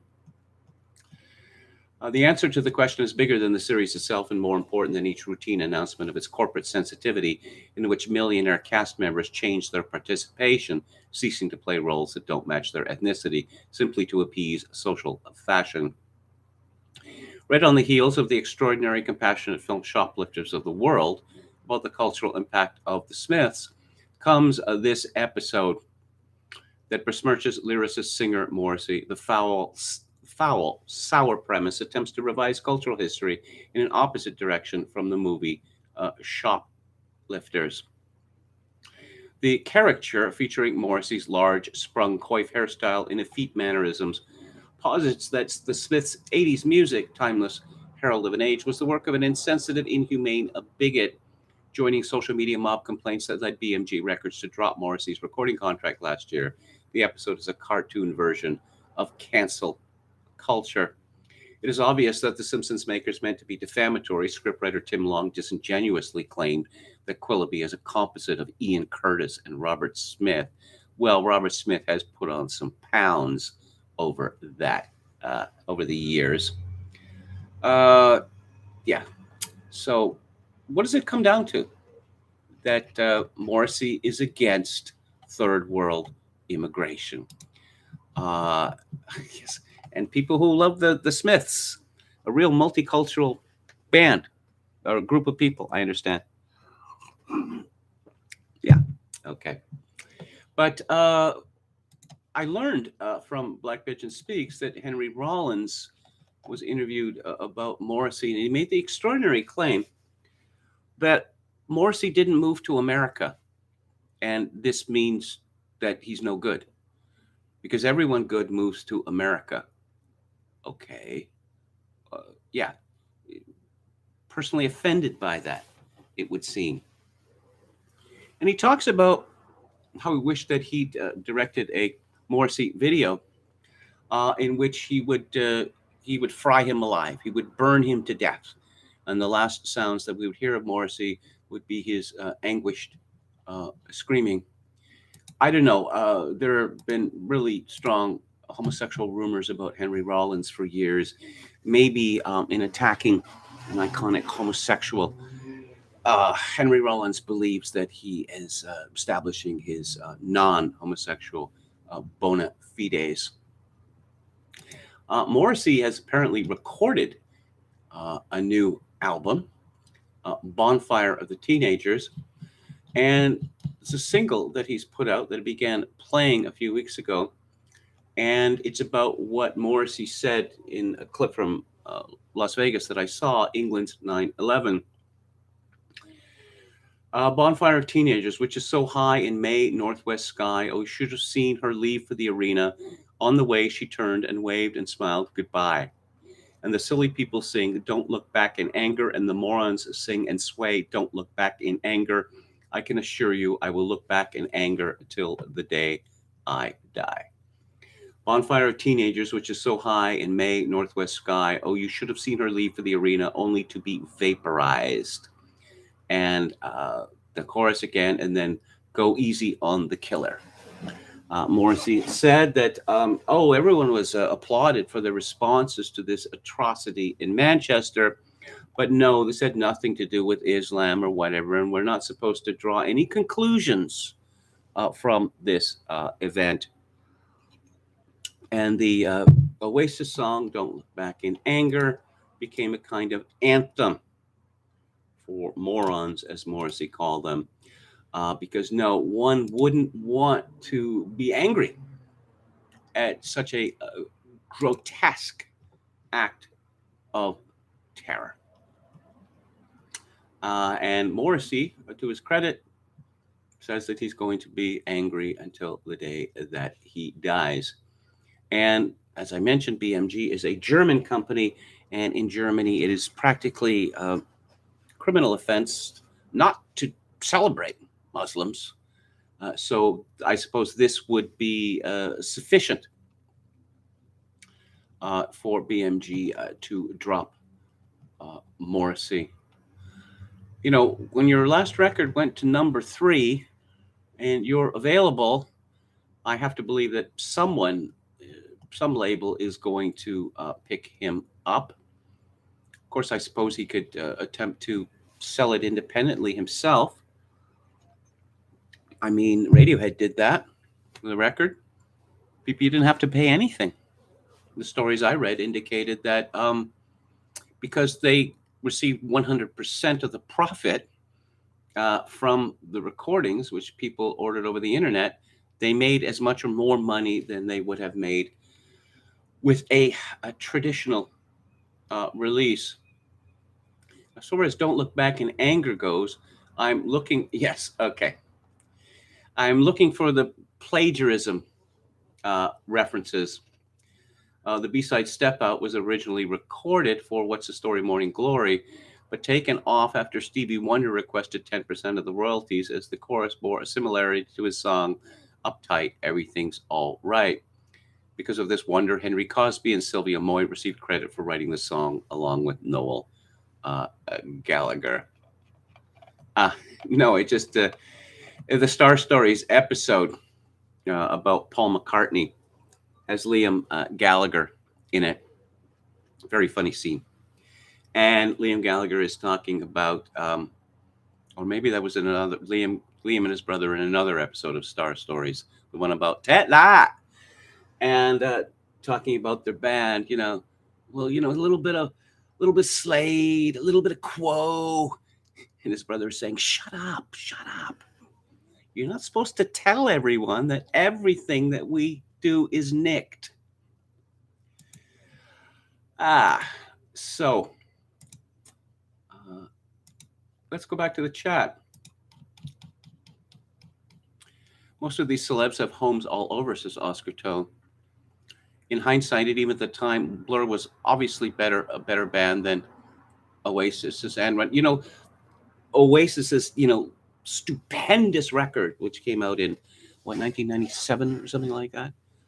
No one at the record company said to them, it's not standing on the shoulder of giants, standing on the shoulders of giants. Because just think about it. Picture, metaphors have real meaning. How could you stand on a shoulder? I mean, standing on the shoulders, 1 foot for each shoulder, yes. Standing on the shoulder doesn't work. Presumably they were illiterate enough to come up with the title.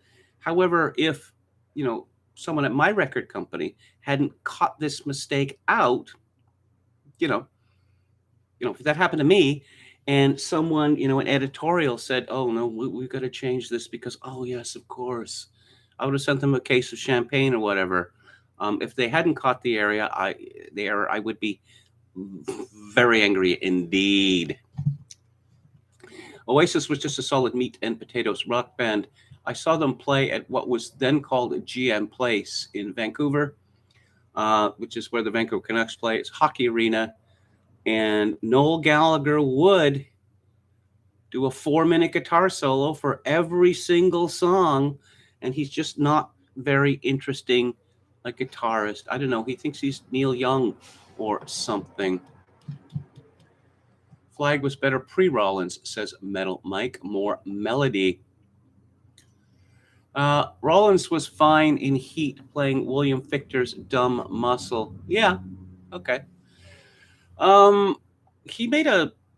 was a video that he did for a song that's being promoted. It was called Liar or something like that. It was directed by a famous video director. I thought that was pretty good. But then Henry Rollins is doing spoken word. That's just, okay, I'm out of ideas here. I can't make music anymore. I'm just going to, come out on stage, like I'm a poet or something. It's just embarrassing. Metal Mike says, watch The Cure's live 81 performance of Forest, in which Robert Smith curses out Robert Palmer. I have seen that many times. And it's only a 3-piece, and it's quite good. Why Robert Smith would have anything against Robert Palmer, I don't know. Maybe he was looking for a little street cred or something. Okay. Ian Curtis had been dead for 40 plus years. That Simpsons character bore no resemblance to him at all, says Anra. No, it didn't. Robert Smith looks like a cabbage with lipstick now, says Oscar Toe. Does he still have the messy dyed black hair? Because I thought that was past its due date around 20 years ago. The only question is, why in God's name is The Simpsons still on the air? Because it's still making a profit. It's still making a profit for the people who make it. There's the ratings, selling advertising, and there's the streaming, and there's the DVDs. And with each year that they're on the air, the syndication package becomes more valuable. Let's see. Someone was talking about, I lost that here. Liking Loathe Moz and Paul Heaton, but Smiths and House Martins were my jam for a few years for sure. Lisa Wasn't is annoying, says Chogokin 666. Yes, indeed. But what was it that Flanders once said about her, Lisa Simpson? The answer to a question nobody asked. Wow, I thought that was perfect. Absolutely perfect. And Robert Smith and Steven Severin did a good collab when they were each frustrated with their respective bands. Yeah, I thought that Robert Smith was quite good in Susie and the Banshees. And Shogun 666 says Brian Ferry versus Robert Palmer suit fight. I think that Brian Ferry must have been upset because here comes Robert Palmer and he's this handsome man and he's well dressed, right? And oh no, we're with him, right? And although Brian Ferry did on one of his later albums did cover one of Robert Palmer's songs, so I guess there were no hard feelings. And let's go here. You know, when you look at when the Smiths started out in their famous first appearance on Top of the Pops, you know, with the gladiola in his back pocket and the hearing aid and the nerd glasses, I thought that that was a very daring thing to do, you know, because it's not rock, rock, rock, as the Sparks once put it. You know, if you don't rock, rock, rock, it indicates a lack of sincerity, or so it, you know, it used to be seen in those circles. A lack of fervor and commitment. That's also in the song. So let's take a look at Alex Berenson. And this is new and urgent. Higher use of COVID mRNA shots correlates with a small but notable increase in all-cause mortality, according to a new paper from a Dutch researcher. The paper draws on Dutch city and town level data on vaccinations and deaths to show that areas with high COVID vaccination rates have recently had high rates of all-cause mortality, deaths of all types, COVID or not. Like many other European countries with high vaccination rates, the Netherlands has had high all-cause mortality for most of the last year, even when COVID deaths are excluded. Today, European statisticians reported yet another week of above normal mortality, with almost 8,000 more weekly deaths than would be expected in mid-summer. A few articles have recently mentioned the trend, although health authorities and major news outlets continue to ignore it resolutely. The finding in the new paper is particularly striking because the Netherlands has very high COVID vaccination levels nationally, so the differences between cities are relatively small. Almost every city had vaccination rates between 70 and 90%, mostly mRNA shots from Pfizer and Moderna, along with some DNA/AAV vaccines. The paper found a vaccinated correlated mortality rate of about 5% of total mortality, meaning 5% of deaths were skewed in patterns that reflected vaccination rates. Okay, I'm going to talk now about on Theater Thursday, a film from 1969, directed by Ken, or Kenneth, as he was then, Loach, called Kes. Kes being the name of a bird, a small falcon. Kes being short for kestrel. Ken Loach is known as a lefty filmmaker, and I suppose you can see Kes as, you could look at it as a left-wing tract, if you like, you know, taking issue with education, particularly the education of the lower orders in Britain. It is possible to enjoy this film or to admire it. Great, both. I do both. I enjoy it and admire it greatly, without paying much attention to the politics of it. It's a sad movie about a sad boy who is called Billy Casper. And his objective conditions are, well, miserable. Let's take a look at Ken Loach here. Born in 1936, so he's 86 years old now. New wave of British cinema, Poor Cow and Kathy Come Home from 1967 and 1966 could certainly be seen as British new wave.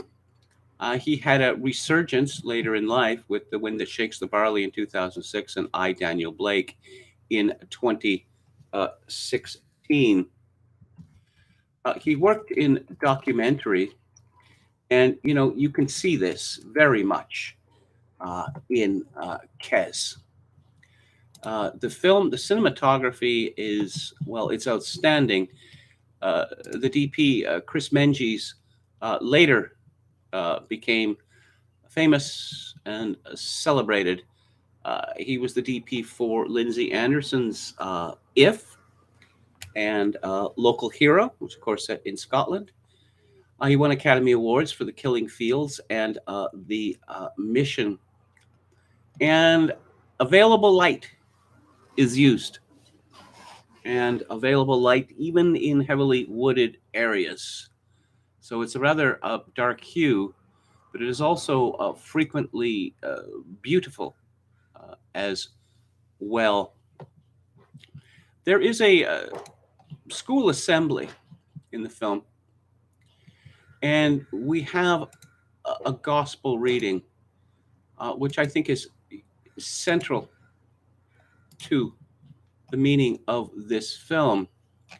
It's from the book of Matthew, chapter 18. See to it that you do not treat one of these little ones with contempt. I tell you, they have angels of their own in heaven that behold the face of my heavenly Father continually.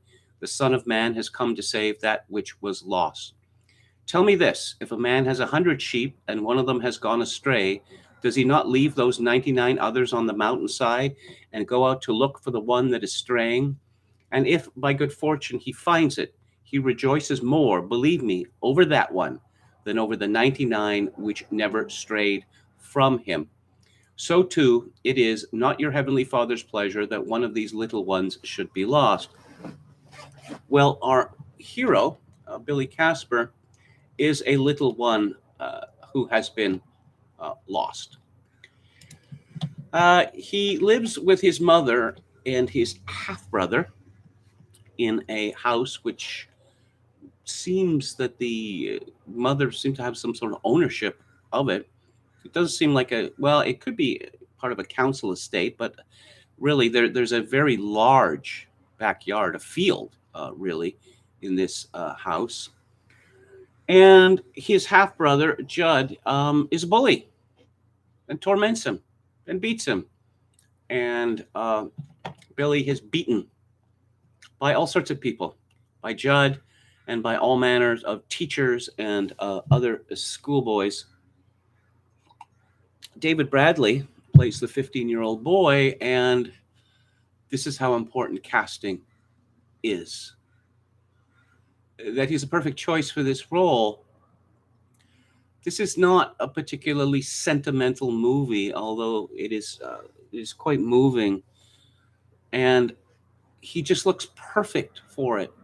This is the oldest looking 15-year-old I have ever seen, which is these marks, weariness under his eyes and a defeated look on his face. And of course, he's a poorly clothed, and his mother is, well, selfish. He doesn't care about him. Spends as little time with him as possible. And she loves to go to, well, working man's club. I'll get to that in a minute. We don't see Billy's father. He's buggered off somewhere. And Judd, it would appear, was born while the mother was a teenager. He is illegitimate. He doesn't like being reminded of this. And one scene where he comes back blind drunk, as his mother had predicted, from the working man's club. He wakes poor Billy up very late, early in the morning, demands he help him get his trousers off, and passes out on the bed. And Billy gets some little revenge on him with leaning right up to his face and calling him a pig and a hog and a bastard over and over again, a bastard. And of course, that insult always sounds better when it is said by someone from Britain, just the way that it's, expressed. You bastard, like that, So much, it just sounds so powerful. Again, mom. One of the first scenes of the movie, we see her, and she's in the sitting room, as you would call it, of this house, and she is putting her tights or stockings on while her boys are in the same room. I mean, she turns away from them, but she has to hike up her skirt. And what kind of mother does that? Judd works in the mines, and Billy is determined not to work in the mines. Judd, of course, still lives at home, and he appears to be what, late 20s, something like that. And this is clearly to save money. He spends all his money on clothes and a drink and attempts to chat up women. He's much better looking than Billy, but we don't see him having any success in this. His mother, on the other hand, we see her in as explained about working man's clubs. This was a phenomenon, I suppose, after the Second World War, and I guess I would guess they were gone by the 1980s, associated with mining communities, of which this movie is shot in Yorkshire and just outside and partially in the city of Barnsley. And so we see two bands playing at this working man's club, and one of them is doing some, pretty good top 40 stuff. The Tremolos, that they sound pretty good. And then we see another band, which is a comic band, and we see a very louche song, risque song about a marrow. Oh, and the size of this marrow. And the women are laughing hysterically over these double entendres. And this is, as I say, this scene is filmed at very much a documentary style. And you just see these drunken women in their 40s, 50s, and 60s larking about on the dance floor and screaming hysterically at this, louche song. It's quite disturbing. And what is even more disturbing is that Judd and his mother go to the same place to get drunk, although they're not sitting together.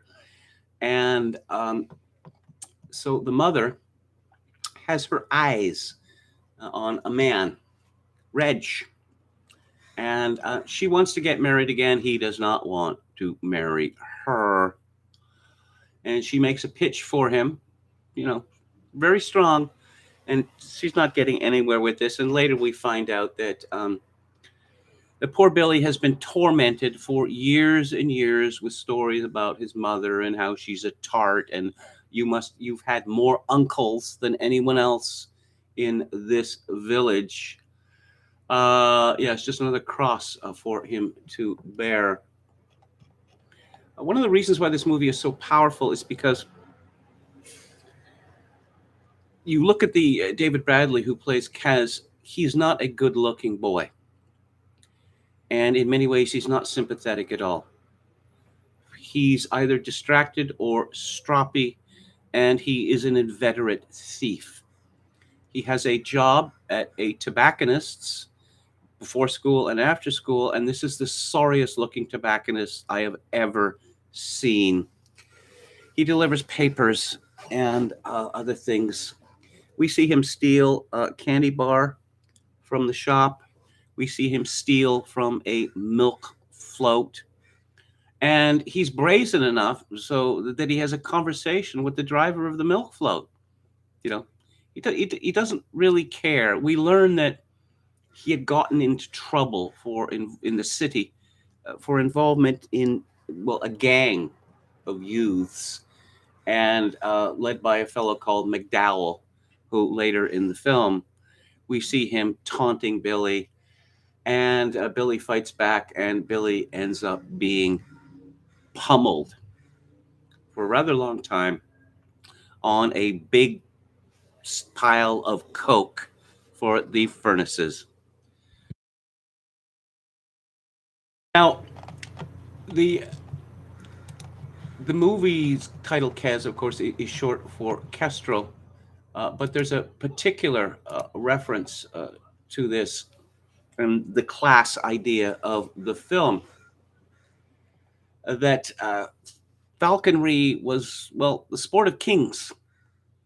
And here is from a medieval uh, poem. An eagle for an emperor, a gyr-falcon for a king, a peregrine for a prince, a saker for a knight, a merlin for a lady, a goshawk for a yeoman, a sparrowhawk for a priest, a musket for a holy water clerk, a kestrel for a knave. And that indeed is the title of the novel published the year before by Barry Hines that gives Ken Loach's film its name. One of the other things I really like about this film is there's almost no exposition in it at all. I don't need a lot of exposition. I really don't think many films need much exposition. The closest thing we get to an exposition dump is when Billy is talking to, the only sympathetic teacher in the school, Mr. Farthing, who's played by Colin Welland, who a couple of years later had a very good role as the vicar in Sam Peckinpah's Straw Dogs. And Colin Welland became, well, quite famous as a screenwriter, particularly for Chariots of Fire. Well, one aspect of this film, I mentioned, it's, social commentary, it's class commentary, the 11 plus. It used to be in Britain and in the province of Ontario, too, that at the age of 11, you take an examination, and the examination determined the course of the rest of your time in school. Basically, an academic stream and a non-academic stream. By the way, Morrissey failed his 11 plus. Apparently, he's still very bitter about that. So, Billy he's really an enigma because we learn that he's not stupid. Now, the exposition dump is where he's telling Mr. Farthing about all the various animals, particularly birds, that he has kept in the past. It's perhaps strains credulity to some extent that Billy, well, he steals a book from a secondhand bookstore after he finds out that he can't get a library card that day because he would need, some legal guardian to sign the library card because they'd be responsible for fines or lost books because he's only 15. So he gets a book on falconry and how to train falcons. And, you can see some of the text of the book in it. And it's not written for children, not at all. So either Billy already has a very high vocabulary, or he has access to a dictionary. We never see him using one. It's a strange contrast in this film that you have, the collieries, the mines, which are absolutely hideous, and you can see them from a distance. Yorkshire is being very hilly, well, South Yorkshire at any rate. And so you get these great vistas, and at the end of some of these vistas, you'll just see the vast bulk of the coal mine, and it's quite distressing. But in a way, his upbringing is quite bucolic because of all of the fields, the open fields, and the vast commons that we see, and the woods. And we see a real building called Low Stand, which in the film is called Monastery Hill, the assumption being that it's a ruins of a monastery. And Billy is very sensitive to the nature around him, and he observes kestrels flying, swooping down on their prey. And where do they come from? Where do they nest? And he discovers where they nest. They nest high up through a window, an alcove, if you will, of this crumbling structure. And later we see that Billy is quite a brave boy, that he climbs up from the ground, and quite dangerous. And he takes one of the chicks to train. And then we observe over a period, some time, just how patient Billy is with this bird, because it's a skill that not everyone can master. Billy is quite taken with these birds of prey, and he tells the teacher, the sympathetic one, how angered he is when people refer to his bird as a pet. So this could not be a pet because it's always going to be wild. And he says that the cat doesn't care about anyone, even me. That's one of the reasons why I like it so much. Billy becomes something of a local celebrity, or someone to be noticed, because we see him walking in the town with his falconer's glove, and there is this bird of prey on it. Later, the kind teacher played by Colin Welland gets him to talk about this, how this happened, how he trained the bird, and he uses all these technical terms to explain what he's doing. And the teacher is really taken aback by this. He didn't think that Billy had it in him, and his schoolmates are rather astonished by this because they've hardly heard him say anything. He doesn't speak much, and most of what he says are, leave off or get out or swear words or the like, pretty mild swearing by contemporary standards. There is humor in this film. There is a soccer teacher who he seems to think that he was a professional or should be a professional, a football player. And we see him just this absolute shambles of a class where he is both the referee and the captain of one of the teams. He's played by a former wrestler who later went. Most of the people in this film were amateurs, but a great many of them went on to considerable careers later on. And this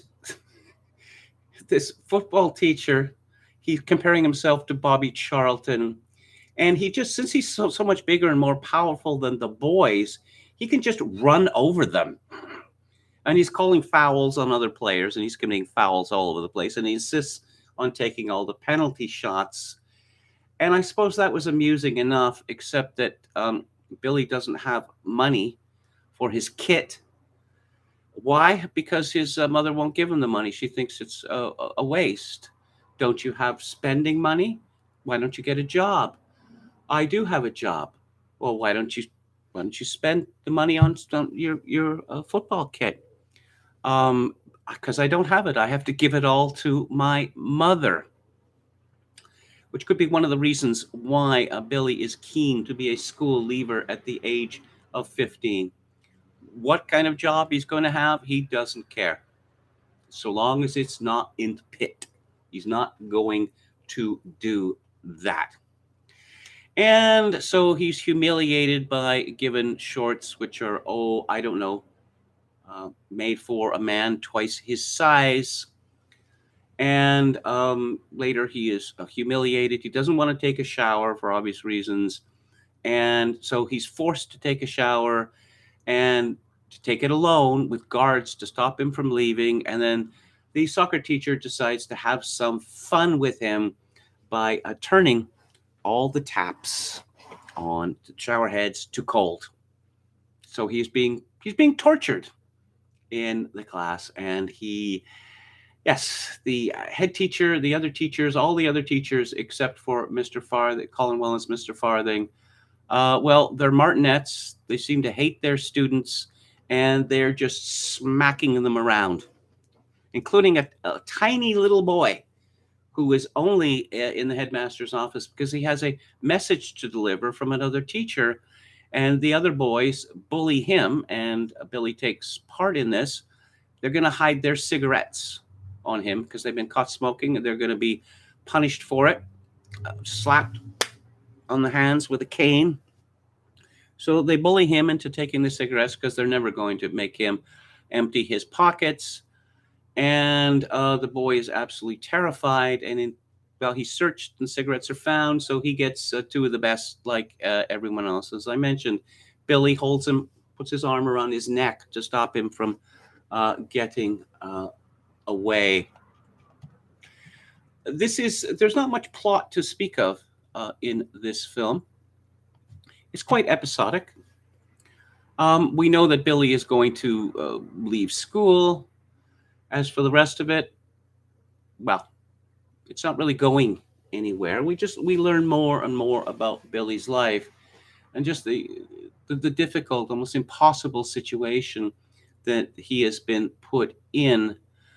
Some would blame capitalism or the like, or uncaring conservative governments or the like. To me, this movie is more about original sin than anything else. I won't spoil the ending for you, but just to say that Billy, it's very ambiguous, the ending. What's going to happen to Billy? Apparently, Hollywood wanted a really big, happy ending because people don't like to see a 15-year-old boy brutalized for almost 2 hours and then him not getting some sort of comeuppance or there being a pot of gold at the end of the rainbow. But I will say that this is one of the most beautiful movies in all senses that I have ever seen. And despite the tiny amount of money that it was made for, £157,000, keep in mind this was almost 50 years ago, it just goes to show that you don't need to have a lot of money to make a good or even a great film, so long as you have talented, committed people working on it. This film is available on Blu-ray from Criterion, currently 50% off. I checked today. It's available in Region 2 Blu-ray from Masters of Cinema for £13. And Masters of Cinema always does great work. You can watch it on Amazon Prime.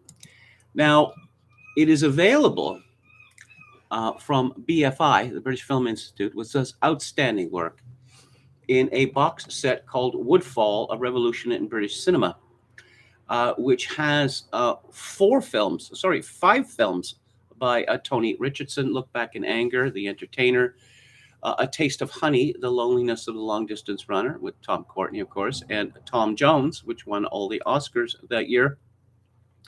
It also has Carol Rice's Saturday Night and Sunday Morning, The Girl with the Green Eyes by Desmond Davis, and The Knack and How to Get It by Richard Lester, who, of course, made A Hard Day's Night and Hal and the 3 and 4 Musketeers.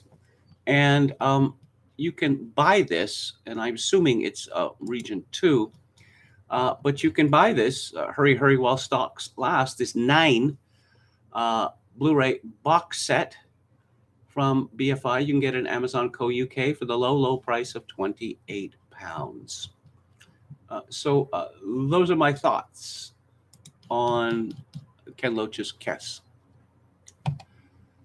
Shokin 666 says, sorry, Kevin, I confused Ned's with Meantime. Both sort of worthwhile. Okay. I streamed it on Tubi for free, says Helper. Okay.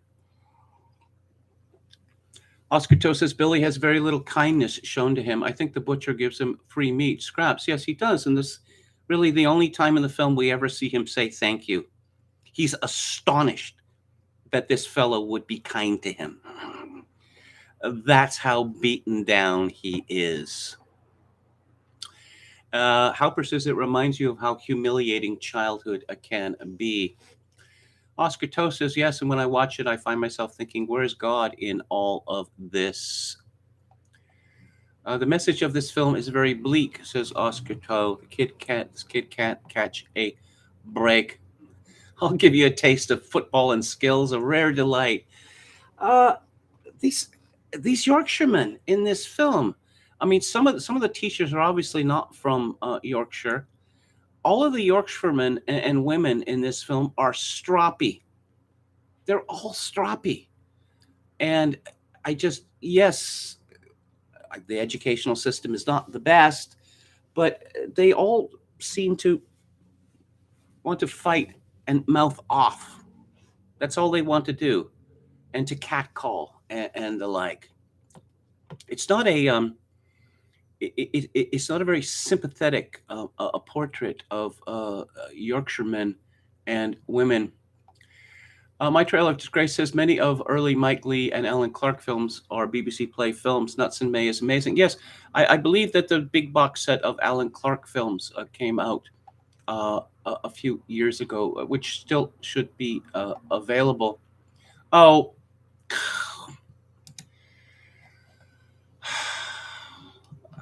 another attack on the stream. Okay, I've dealt with that. Isn't the Cure song play for today inspired by those, says My Trail of Disgrace? Little Billy likes the wild honesty of that bird, says Oscar Toe. Thank you for your kind words, Don Willis. Stephen Patrick likes Alan Bennett. Yeah, Alan Bennett has managed to keep his proclivities pretty much to himself for 60 years or so. That book, the History Boys play movie. Okay, groomers. There are several Smith songs that nick from A Taste of Honey and other Sheila Delaney. Yeah, that was the CBC used to show a lot of British films back when Canada was still arguably a British country.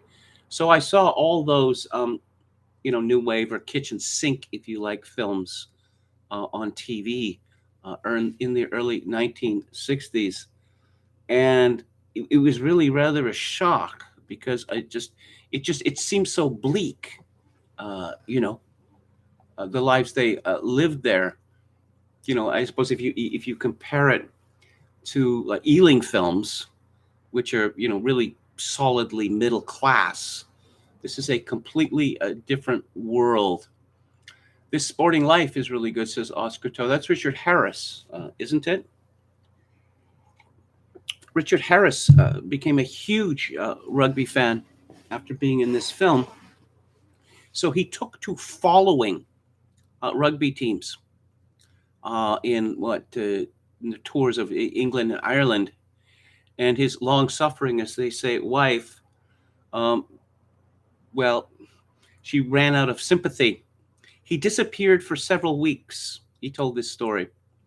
That finally, when he found himself back at his doorstep, he realized there was no possible excuse that he could come up with for an excuse of several weeks with no communications to his wife to even let him know he was still alive.